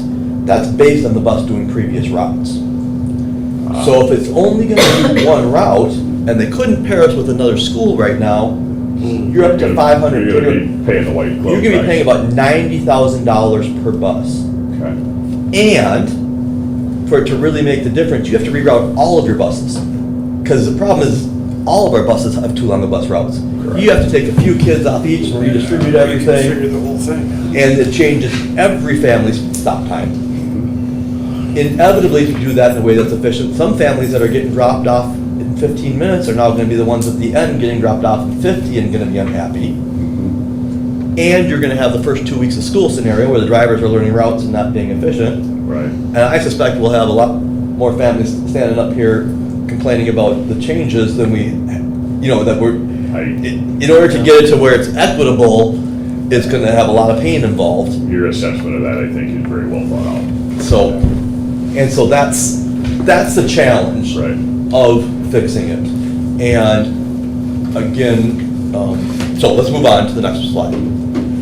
Oh, and just a piece I didn't read there, but I said, this is primarily to us not having enough buses to meet the number of students. And you certainly don't want to have too many buses when you're paying $60,000 a bus. Each bus is a teacher. So it's really hard to get it right when you're doing things up front. You don't want to run them empty, right? I mean, That's for sure, Yeah. right. All right, so now we can go on to the next one.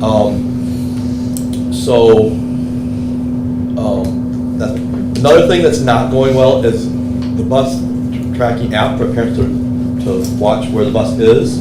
My stop has been very inconsistent. Some buses, it's almost never working, and others it's working almost all the time, and some it's hit and miss. I just want to say, when you go to download that app on your phone, Yep. the reviews are awful across the board. So this isn't just us, it is a terrible app, it is glitchy for all users. Good to know. We use the same app where I came from. Okay. My experience with it is, the issue is, it's a GPS that's on the bus. Okay, so when the GPS was on the bus and functioning well, it was very helpful to families and parents. If it gets knocked offline, if something happens and all of a sudden it doesn't work, it's a problem, which allegedly has been the case. If you end up having a substitute driver or a different bus come get you, all of a sudden that it's connected to the bus, and if that doesn't get changed, that's a problem. I think that part of this might be that we're our bus company is subcontracting to another company for a couple of them, so it's harder for them to control those ones. So the issue is really around the GPS. That might not be great, but it does the trick if it's functioning, where families can get a pretty good idea. So we need to work with them on figuring that out. Parents have also reported frustration with being unable to reach the office after 4:30, in particular about transportation. Our office closes at 4:30. Kids are getting dropped off supposed to get dropped off at 5:10, and they're not home at 5:30, and they can't reach anybody at school. In theory, they should be able to call the bus company, is where they should be able to call. But when you can't find your kid, you want to be able to talk to somebody from the school that help you hold your hand through it. That's understandable and legitimate. So next steps to improve this year. And I kind of missed in the not going well, there's been some reports of unsafe driving by drivers. that's hard to verify because we don't get specifics. We hear about some things, but we don't know what time, when, where, how. And so we're gonna be working over the next couple of weeks to develop a plan and communicate a plan somehow through Parents Square for families to know this is what you do when you see unsafe driving, so we know and we can follow every time right away. And that's about, what we can do. We're gonna do what we can to work with Monarch to resolve the app issues as much as possible. Again, we've been meeting with them. The app has come up once, but that will be on our agenda in the coming days in meetings we're gonna have with them, how we can get this more consistent. In this app, they're a customer of the app too, right? Right. Yeah, it's just So- something, it's a third-party provider. But the part that they can do, I really don't think it's the app that's not working. I think it's the GPS on the bus has They've got to some connect. maintenance, yeah. And they should be able to control, hopefully, be more diligent about that part. That's a part where they're. Right, yeah, turn it on or That's a replace part, it or whatever. that's a part where there might be a legitimate complaint with Monarch about them doing their part to make sure we can do this. Right. We are also gonna work with Monarch to communicate to families when buses are late in the AM or PM if the app isn't working. So in other words, our expectation, our means with Monarch is, look, it might be unavoidable that there's times when the app isn't working. But you have to immediately let us know when it's not, if a bus is gonna be late and the app isn't working, then you have to be able to communicate with us right away so that we can send a message to all the families in that bus. And that, right now, we don't have a good system in place for. And somebody to monitor how that bus is getting late, and we don't have a way to know if the bus is getting late right now. We know, and we send the messages when the bus leaves here late right now. We're sending those messages to families in Parents Square. But we don't know if there's an accident in the road and it gets 20 minutes behind, or a bus breaks down, or it gets behind for another reason. We don't know if it's late, so we can't inform families, and we need to figure that out with Monarch. And so that is the thing we are working on and committed to trying to do. We are also committed to making a plan to staff our office to 5:30 instead of 4:30. Whatever that looks like, whether it's administrators or, there'll be somebody able to answer the phone until 5:30. Within the next couple of weeks, we'll commit to doing that. Someone who can provide the right answers though. Well, not necessarily. Somebody who can call an administrator who can, if it's not an administrator there. Somebody who can make sure that they have the number of the bus company, and if you don't get the answers you need the bus company, please call back and then direct to an administrator. We'll come up with the procedures. But at least it's not calling the phone ringing and you're frustrated as a parent that I can't find my kid and I can't reach anyone and I don't know what to do and I'm in panic. I wear my coat on the inside. So there's that. We kind of went out of order here. I kind of already talked about the next part, but the reality is that this is, not just a AA thing, it's kind of an everywhere thing. And the reality that if there's newspaper articles, if you go Star Tribune, Pioneer Press, you'll see articles about much more worse situations than we're experiencing, even for families that are having it bad right now. Not that it makes it okay or we don't want to fix it, but in perspective, it's A challenge. a challenge everywhere. Yeah. And that doesn't help the families that are, it's not working for their family right now, but it is the reality. I was with a friend today, her kid is middle school Spanish immersion with 833, so from Cottage Grove to Woodbury Middle School, it's an hour and 20 both ways. So. And so it's not out of the norm. It doesn't make it That's acceptable, local. but it's not out of, No, but it's it doesn't make it okay, but it's also not out of the norm. it's a vexing problem. It's a vexing problem, yeah. So, there's 4 ways that I've come up with that we can approach this, and I'm certainly open to other suggestions. But the first one is we're talking for the future. So I just went through the things we're doing for this year. I left one off that's important. For this year, we're still continuing to work to try and identify the non-riders and get them off of routes, to shorten routes. So that one that was highlighted, bus 9 is already highlighted.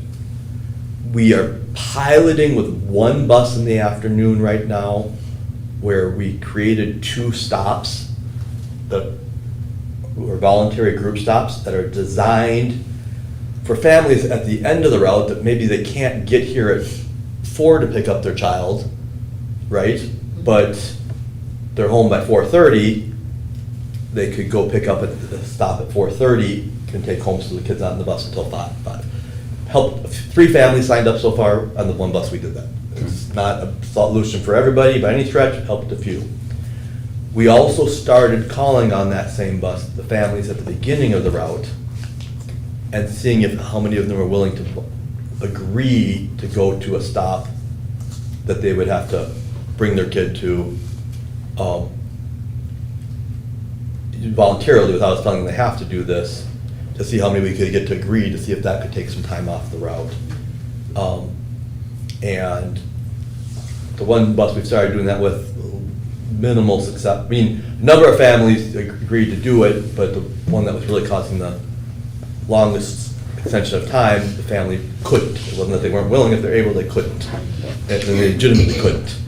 And it would mean their child had to go to a different school, right? They just couldn't go to school here if that was the situation. So I don't think it's reasonable to tell the family once school started that we're changing a situation that's going to make it so you can't go to our school. You know, as opposed to with all the different options online. But we can experiment with that. We can expand that and try that with more buses. It's just, these are things that are going to take time, and we have to see how much taking kids off routes continues to shorten times and so on and so forth.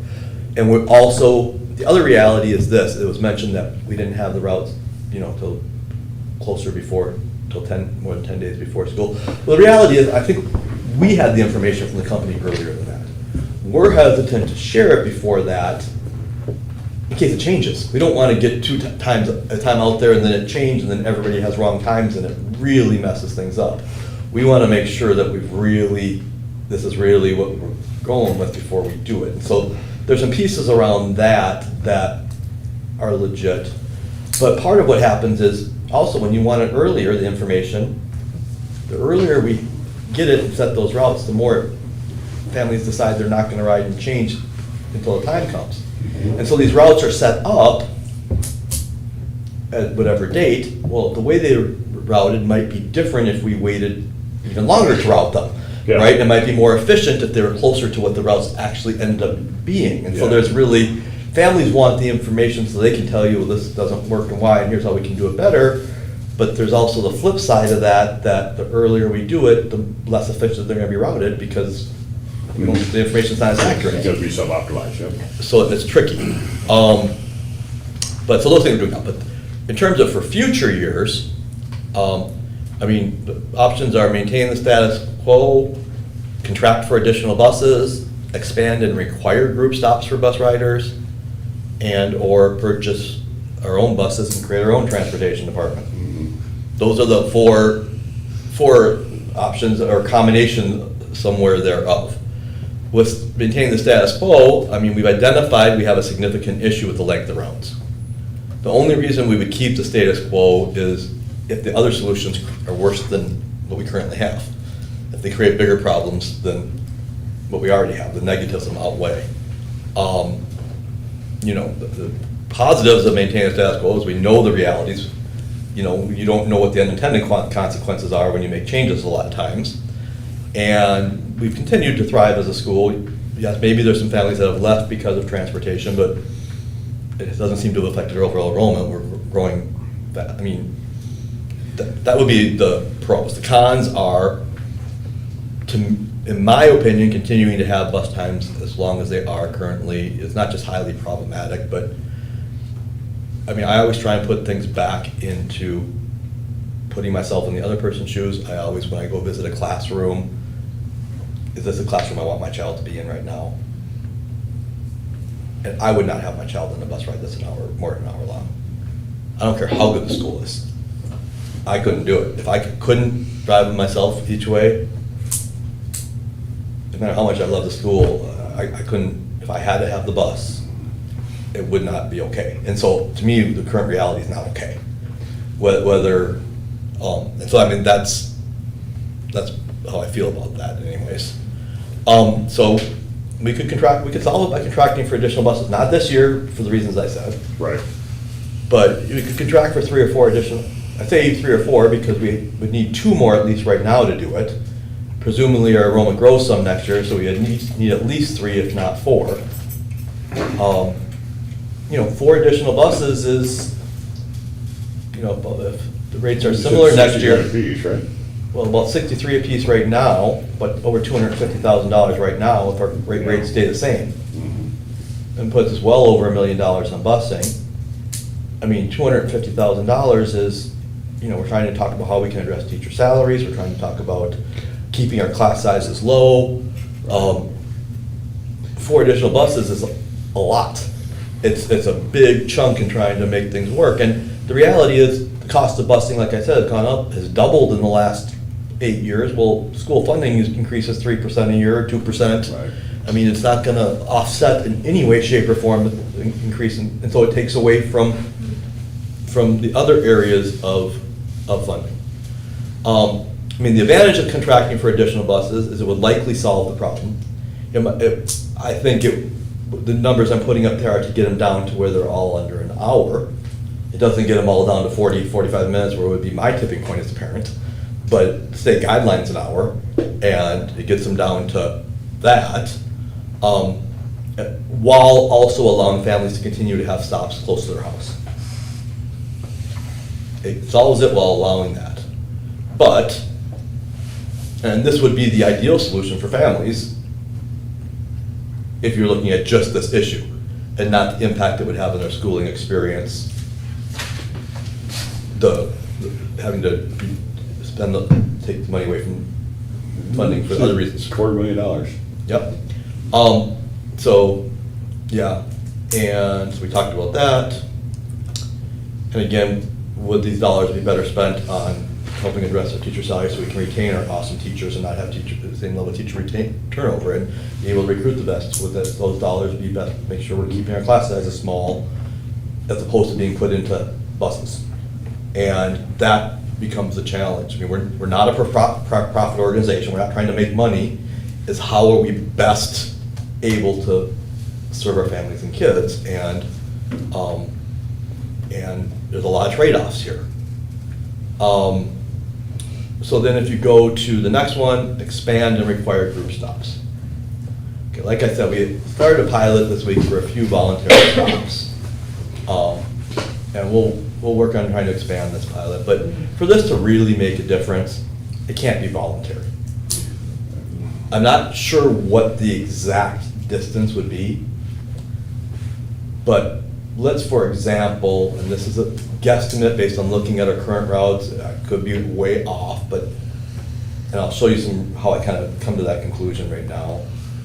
I would guess if we went to a mile from our house, we would not have to increase our number of buses at all, and we could get all our buses under 40 minutes. That's a mile.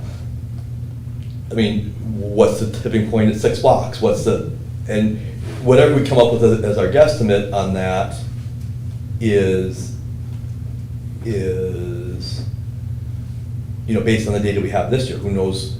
You can't guarantee anything because you don't know exactly who the students are going to be riding the bus next year. But you could dramatically increase it, with certainly not increasing the number of buses, and really, really solve the problem. Well, But that means the family with a kindergartner either has to walk their kindergartner to the bus a mile away, or drive their kid in the bus and wait at the bus stop. If you're gonna drive to the bus stop and wait 10 minutes before the bus picks them up, you may as well drive them to school. Perhaps. Pickup is harder. Yeah. I have some other ideas, but I'll let you go through your. Yeah, but perhaps, I mean, that's the thing, and again, I don't know if 3 blocks or 6 blocks or where the tipping point would be, but that's maybe the case. I think other families feel like it would be less time, and where is the tipping point where it is less time, and so on and so forth, and not dealing with it, but that's a reality. Again, the pros of this, it solves the problem of kids being on the bus too long. It creates a whole another one where families have to be able to get their child to the bus stop where it's at as a group stop. This is the solution a number of charter schools have gone to. It's not, I mean, there's a lot of schools that have gone to, we all go into the library for one stop, and we're going here, and we get there, and it's a lot closer than going all the way to school. And it saves us some time, but it is a solution that others have gone to, as I understand it. And again, the distance would make a difference too. Again, the cons, this would be inconvenient for most families that use it. it would also be unworkable for some families. There would be some families that would just, I can't go to, the one family I talked about in that bus, would if we do this, won't be able to go to school here if their life is the same next year. Right? I mean, it would take some people out. And other families may choose that, I don't want to deal with taking my kids to this. Again, flip side is the busing situation, if they were to go to their traditional school district, might not be much better, if any, right? But, I mean, it is a con, for sure. Well, I'm sure we have families here saying this isn't reasonable, you know, this would be, for a lot of families, not as good as their situation is now. Especially those 60% that are closer, right now will have 30-minute rides to school, right? Your families that have the hour and 10-minute rides would say, well, this would be way better than my kid being on a bus for an hour and 10 minutes. So you kind of have a thing where for some families this is better, for some families this is worse in that solution. You know, the final option is, like I said, we could purchase and create our own transportation department. It would be a massive undertaking. It could have some long-term benefits, it would definitely have some risks. Long-term, I think it would have the potential to be highly cost-effective for a variety of ways, especially if we were able to utilize hourly employees that work here during the day And drive the bus. and drive the bus, or some parents that maybe, don't work another job, but would drive the bus in the morning and afternoon. You could get some there where maybe you wouldn't have to pay full-time like these bus companies are, plus bus companies, there's a profit part of it in there. Then we'd have more control. But, I mean, there's a whole lot that goes into it. And I've researched this in a previous school on a much smaller scale. I mean, there's securing the fleet, there's fuel, there's maintenance is almost the biggest thing. Like, we'd have to have a plan where who's gonna be able to be the mechanics and fix it. Where do you fuel? Where we store and house the buses? You have the deal of hiring drivers, training drivers, there's insurance, there's routing. There's really getting somebody with the expertise. Drug testing. And drug testing is part of the hiring and training. Yeah, it has to be. I mean, it's not, it would be a massive undertaking that would have some risk, but I think could potentially save us hundreds of thousands of dollars a year that could be used on teachers. Right. Once we got it up and running. And basically the idea is we hope we could be efficient enough to outrun whatever piece Monarch is taking off the middle. Between their profit, between them having to job pay, bundling. between having to pay their drivers full-time to do it, or maybe there'd be some ways we could do part-time. Those two different pieces are the biggest.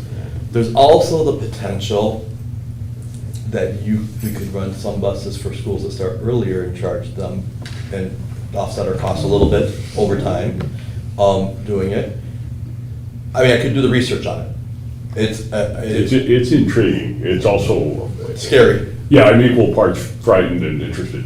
I just, yeah, I mean, But part of me it's is. it's a big capital outlay. I mean, you're gonna have a lot of depreciating assets that you now own. Well, there's a couple things with that. One is that one option, although this would limit your potential to savings over time, you can lease buses instead of buy them. Well, I imagine that might be the way to do it, but yeah. Or when you buy them, you finance them over 5 or 7 years. And so Right. if you have a $120,000 bus, right now we're paying $65,000 per year per bus. Finance it over, maybe you're paying $25,000 a year for the cost of that instead of $65,000, Yeah. plus all the other expenses. But, I mean, you already are spending so much on busing that the amount more than that you would lose, there's definitely risk, but it's. I think it's very much worth digging into the numbers. To see, because that's gonna tell the tale is, what's the cost of ownership or lease, I mean, I think those terms are basically interchangeable because it's gonna be some sort of a monthly cost, and then you throw in maintenance, storage, employees, and then some type of management thing. It's like, okay, can we do it cheaper? I think that's question one, and then question two is, can we make money, can we offset some of that expense working for somebody else? Yep. Yeah, well, I think it's a very intriguing idea, particularly the job bundling part for me. But to me, we would have to be able to better than break even if we're not doing it for somebody else, because we can't guarantee, that would be a benefit if we were better than break, even if it's only a little bit better than break even, and that would be kind of the bonus, Okay, the so extra. So you think we could have one, that the economics are good enough that if we picked up one other school, they would be paying our busing costs for us, and we would be marginally cash flow positive on it? I'm saying that I would not want to count on picking up another school. I agree. But it would have to work, Cash it would have to flow work positive and be is at least a little bit beneficial even without that. Oh, And if we- completely agree. And if we Completely. were able to get that, then it would be highly beneficial. Well, sure, because you're gonna, okay, I misunderstood you, I thought you were, yeah. If we dig into the numbers and do it, we'd have to feel like even without that, we would still come out a little bit ahead of it. That's right, it's the delta between Monarch and owning buses would be goal number one, and then maybe there might be some additional upside. My experience with trying to research this, and we'll take some different angles, and I have done research on it, it's really hard because the people who have the expertise to really tell you are these companies that don't want schools doing it by themselves. Right. So they're gonna make it sound, you can't really trust the numbers they're giving you and what things really cost because they don't really want you doing this, and so that is where the research gets really tricky. We need somebody who has the expertise, somebody who's retired in the business and would be a consultant with us, or something along those lines. We have to identify the right person with expertise, which without getting that, I don't think we can count on the researchers. So that would be my first step in exploring that option. This is gonna sound like a wild idea, but I look for somebody in any type of trucking, whether it be intermediate, UPS, long haul, because you're gonna have some assumptions there that are gonna be similar, right? It's gasoline cost per mile, some of those things, at least somebody can coach us through the right input. Some of those things you can research online, right? Your insurance costs, your gas costs. What you don't have the expertise in is what's the best way to acquire your fleet? What are the hidden costs that you're not thinking about? How are we gonna make, who locally could serve as a mechanic for us, and are we gonna be able to get buses fixed if they break down, if we buy used ones, or do we need new ones? And some of those real nuances, I think, are where we get tricky. So, I would say, if you guys are not totally close to the idea, I'll try and see what I can do to research the fourth one. But we should assume that's a pie in the sky long shot, and assume that we need to find our solutions from the other list or things I haven't thought of. Can Go I ahead. make some suggestions? Absolutely. First of all, with the fleet, yes, launch it next building first, or building space for our growing first, and then transportation after, or our own transportation fleet as a thought after that. But a coworker that lives in Hudson, 1 year they're the long ride, the next year they're the short ride. So maybe the loops could alternate. I know we tried to start closer to the school after, but those buses that shoot down to Cottage Grove, maybe they could loop one way 1 year, one way the other year. So even though they are the first on, last off type of thing, it alternates potentially. Or So it depends how buses are routed, because a lot of times I've seen the routing where almost all the stops have ones close to the school on the way to where they're going. But if all the stops are far away, then that works. But if a route has stops close to the school, right, you can't flip it because the one's close, it makes the whole route much longer, right? And so maybe you're hitting the couple there, but Yeah. the middle to the end, Right. depending on what neighborhoods Right. they're going through. Maybe, when I followed my kindergartner's bus the first day, we went down, picked up one kid and came back and looped around a bunch. Maybe stops could be moved maybe 2 to 3 blocks away instead of being home stops or within 1 block, to knock out some of those loops, with the consideration of the group stops up to 1 mile away from home and kids potentially walking several blocks. Maybe we could consider allowing the bus company, or maybe the bus company would consider allowing stops on the left side of the road. Yes, we know right side is safer, but if they're already crossing multiple streets on the way to get there, what's one more? And if Fair the bus point. is there with the stop sign to stop traffic for that last cross, maybe that's another way to eliminate some loops and shorten it. Can I piggyback off of you real quick? No? Okay. But we'll talk about it. Okay. And We'll get your input, but.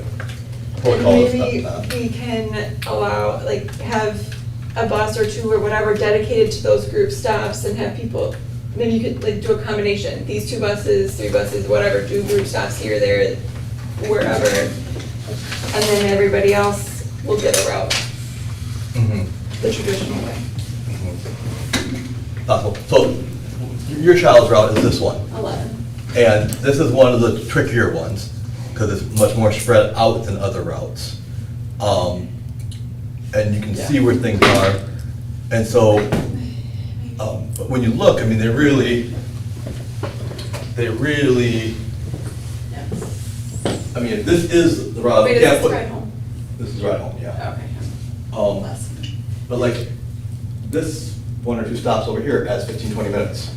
And right, so if you have people walking, just don't even, but this is a route I called, and the first 7 or 8, 9, and I'm like, if we could get the first, we could get Whatever. however many people to go right here, you know, that could take 5 minutes off.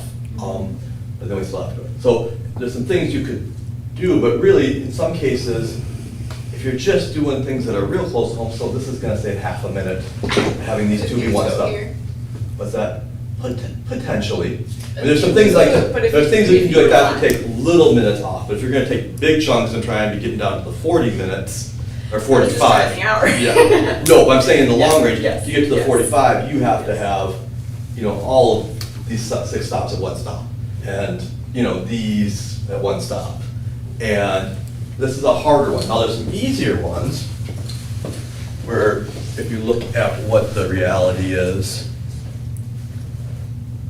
and I don't really know what's what, so I'm just gonna pull one up here. I'm gonna pick one that has the most riders.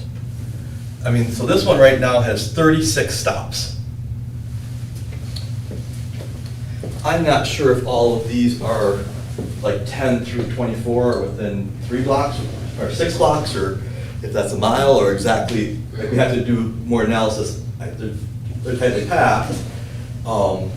You know, and certainly these wouldn't be, if you did the 3, 4 blocks even, would be 1 stop instead of 4. But you might be able to, in some cases, get 6, 7, 8 people at one thing, but you're gonna have to walk a ways. And the hard part is, the good part about it is that if you start grouping them like that, buses are gonna be much less likely to be late because they're not stopping at so many different places. In addition to being shorter, but, you know, families are gonna be like, well, we don't want our kids waiting out there and then the bus is 15 minutes late. So let's look at a different one. So to clarify, the bus is stopping off at everybody's home. The closest corner. The closest corner, not necessarily right at their house, Okay. but the closest corner normally, or the closest corner where they can get to the right side of the road. Is more like, this one, you might be able to make 20 stops into 3, Right. right? I mean, wait, they're grouped, they're grouped, they're grouped. That might even be, I mean, hard to know, I can't tell the scale exactly on the map if that's 3 blocks or 4 blocks or 5, but Do you want to roll that? no, I just. That's fine. That's fine. But you can see streets, like, there are some routes that, ooh, and would that mean if we could do that in 3, could we put another stop that's on another route in there to, the one that maybe isn't as efficient as this one? So there's a lot, but, I mean, I think there's a lot we can do with required group stops at whatever distance we say it's gonna be. The longer we go, the more difference it makes. But to me, I don't think we can do that and tell families that you have to do that once we start the school year right now, right? I think that if this is what we were gonna do, we were gonna make an approach like this, we have to be transparent with our families in March, April, May, when they're thinking about next year, and understand that we hate to lose any families, but understand that to make this work, we understand some families it might not. And there's gonna be some really unhappy people, but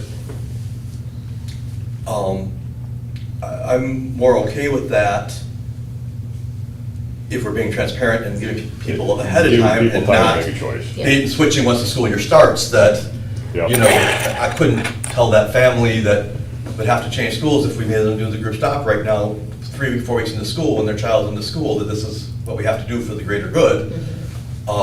It may be a decision the board wants to make for the greater good, you know, and it may not work for some families, and then they have to make that choice. But I can certainly see some parents being awfully upset by that too, right? But we also have parents awfully upset in an unacceptable situation being on the bus for over an hour. And so something has to give somewhere, is, I guess, my take. And no matter what we do, the board's gonna have to make a decision, as far as I can tell, that's gonna make some people unhappy. Whether it's maintaining the status quo, we got plenty of unhappy people.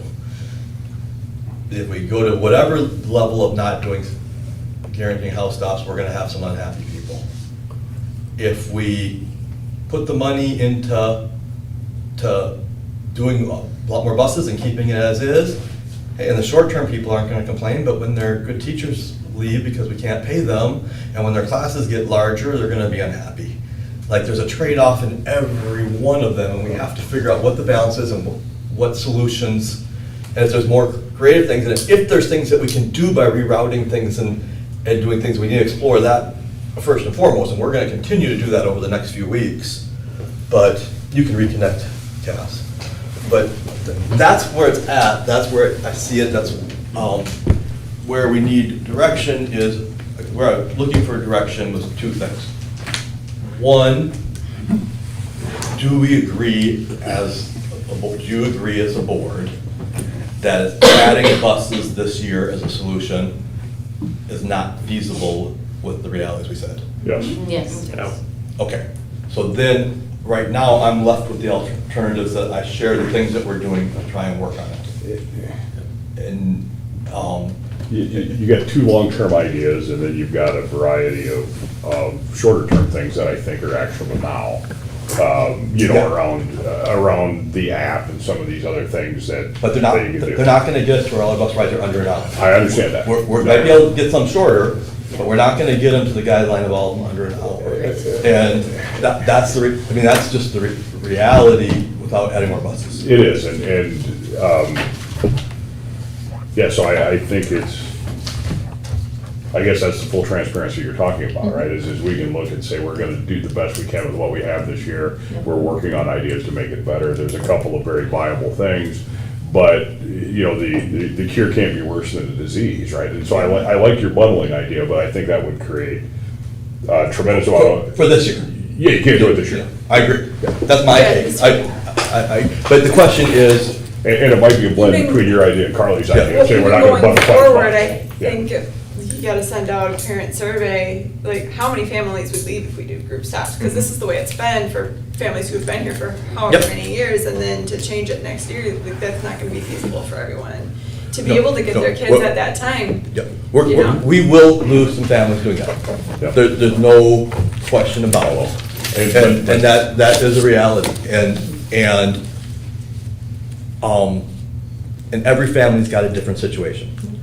For me, it depends on the situation and the year. For me as a parent, I could have made that work. I couldn't have made my kid be on the bus for over an hour work. And so when I always try and come back to myself, what I would think as a parent, to me, I would much rather drive my kid 6 blocks to the bus stop, or 3 blocks, or whatever it is, than have my child on the bus for an hour. Not everybody might agree with that, but that's. that that's works if what- you work from home. What's that? That works for families who have a parent working from home. Right. And in Right. reality, how or when could you identify how far away these stops would be? I mean, when we start with our buses, are we already saying, okay, we're going to the end of 622, because that's our district, and we have to cover the entire district of 622, right? Or do you have to wait until we know who is enrolled and where they live? We could run a model with the assumptions, based on assumptions, but Mhm. if the assumptions are inaccurate, Right. then it's gonna be, we could do it with the assumptions that we're gonna add X amount of students next year, Mhm. and they're gonna be equally distributed in the areas we have right now, Okay. right? And in that case, what what it would look like if we made it 3 blocks, what it would look like if we made it Right. 6. It would take some time to make all that data work, and we'd have to scale those maps and Right. and so on and so forth. But we could certainly, you know, in the coming months, you know, before we had to make a decision in February or January, have data where, based on these assumptions, this is what it would be like at 3 blocks, this is what it would be like at 6 blocks, this is what it would be like at a mile. With X number of buses, X number. If the assumptions are wrong in terms of where the kids are, it could be a little bit off, right? But we would be able to do that. But there's no way to do it 100% right unless you have exactly the kids And exactly. stops and know exactly who's gonna ride and who's not, and, you know, that would all change. And that's where the early notice of transparency is really critical. We can put on our website, sure, but the intent to return forms that come out in, what, January, February? And then any enrollment offer that we extend. Yes, we offer busing within these boundaries. We do our best to keep rides under an hour. That is not always possible with the geographical area that our students are spread in, and But again. or we're doing group stops, or we're doing a combination, Or whatever. we are committed to doing everything to keep it under an hour. That might mean stops being up to 6, however many blocks from your house.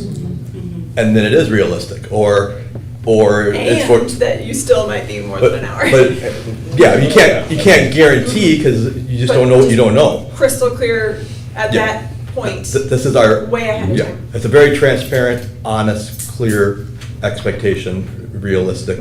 And you should hit everybody with those 2 Yeah, forms. then people can, you know, say to the pros outweigh the cons, right? You know, because I think it's Right. always gonna be kind of challenging, you know, let me put it this way, I'm the Cottage Grove guy, right? I didn't expect the bus to be super fast. Right. You know, I mean, it was just like, we're a pretty good hike from the school, but everything else worked, and so we did. The big piece is the families that have kids that are age, where maybe both parents are gone when the bus comes. Yeah, that's. And they're walking, those are the ones that if their kids have to go 6 blocks, it isn't gonna work, Agreed. right? I mean, they're gonna choose to go to a different school, and understandably. We do But- have Y care, You know what? Yeah. We do have Y-care, which you yeah. can't, I don't think you can Yeah. enroll in the middle of the year, at least you Yeah. can't toward the end. Yeah. But again, we're not making that change for this year. Right. But whatever we They do, have the thing that, anybody who's watching in, whether YouTube or on or whatever, I mean, the one thing that I'm committed to is that whatever we do, we're gonna be very transparent Yes. and give all the information to families and communicate early so that they can make the decisions. And we certainly don't want to force any families to leave, but the status quo is not acceptable either. It's not acceptable to have 100 kids on the bus for over an hour, and it's reality. I mean, that's the reality. So I think that's the most important thing, why we need to do it early. But we need to reach some conclusions, you know, I mean, families, if they're gonna look to go to a different charter school because of this situation, they might have their lotteries in January. Yep. Right? Right, so maybe we almost should be trying to make a decision what we're trying to do in December or early, or at least in January. Forewarned is forearmed. And so that's, you know, it seems like a long way off, but with the transparency piece, I think that we need to really, this needs to continue to be on our agenda, at least updating the work we're doing Right. with the goal of trying to make a decision, you know, on, at least around the group stop part of it in January. I'd strongly recommend, at least for the next few years, to do a combination of group stops and traditional to get families in that mindset that this is where we're headed toward, maybe without such a drastic change for those who it wouldn't be feasible to continue. You can have them sign up early, you know, the library, Cub, whatever.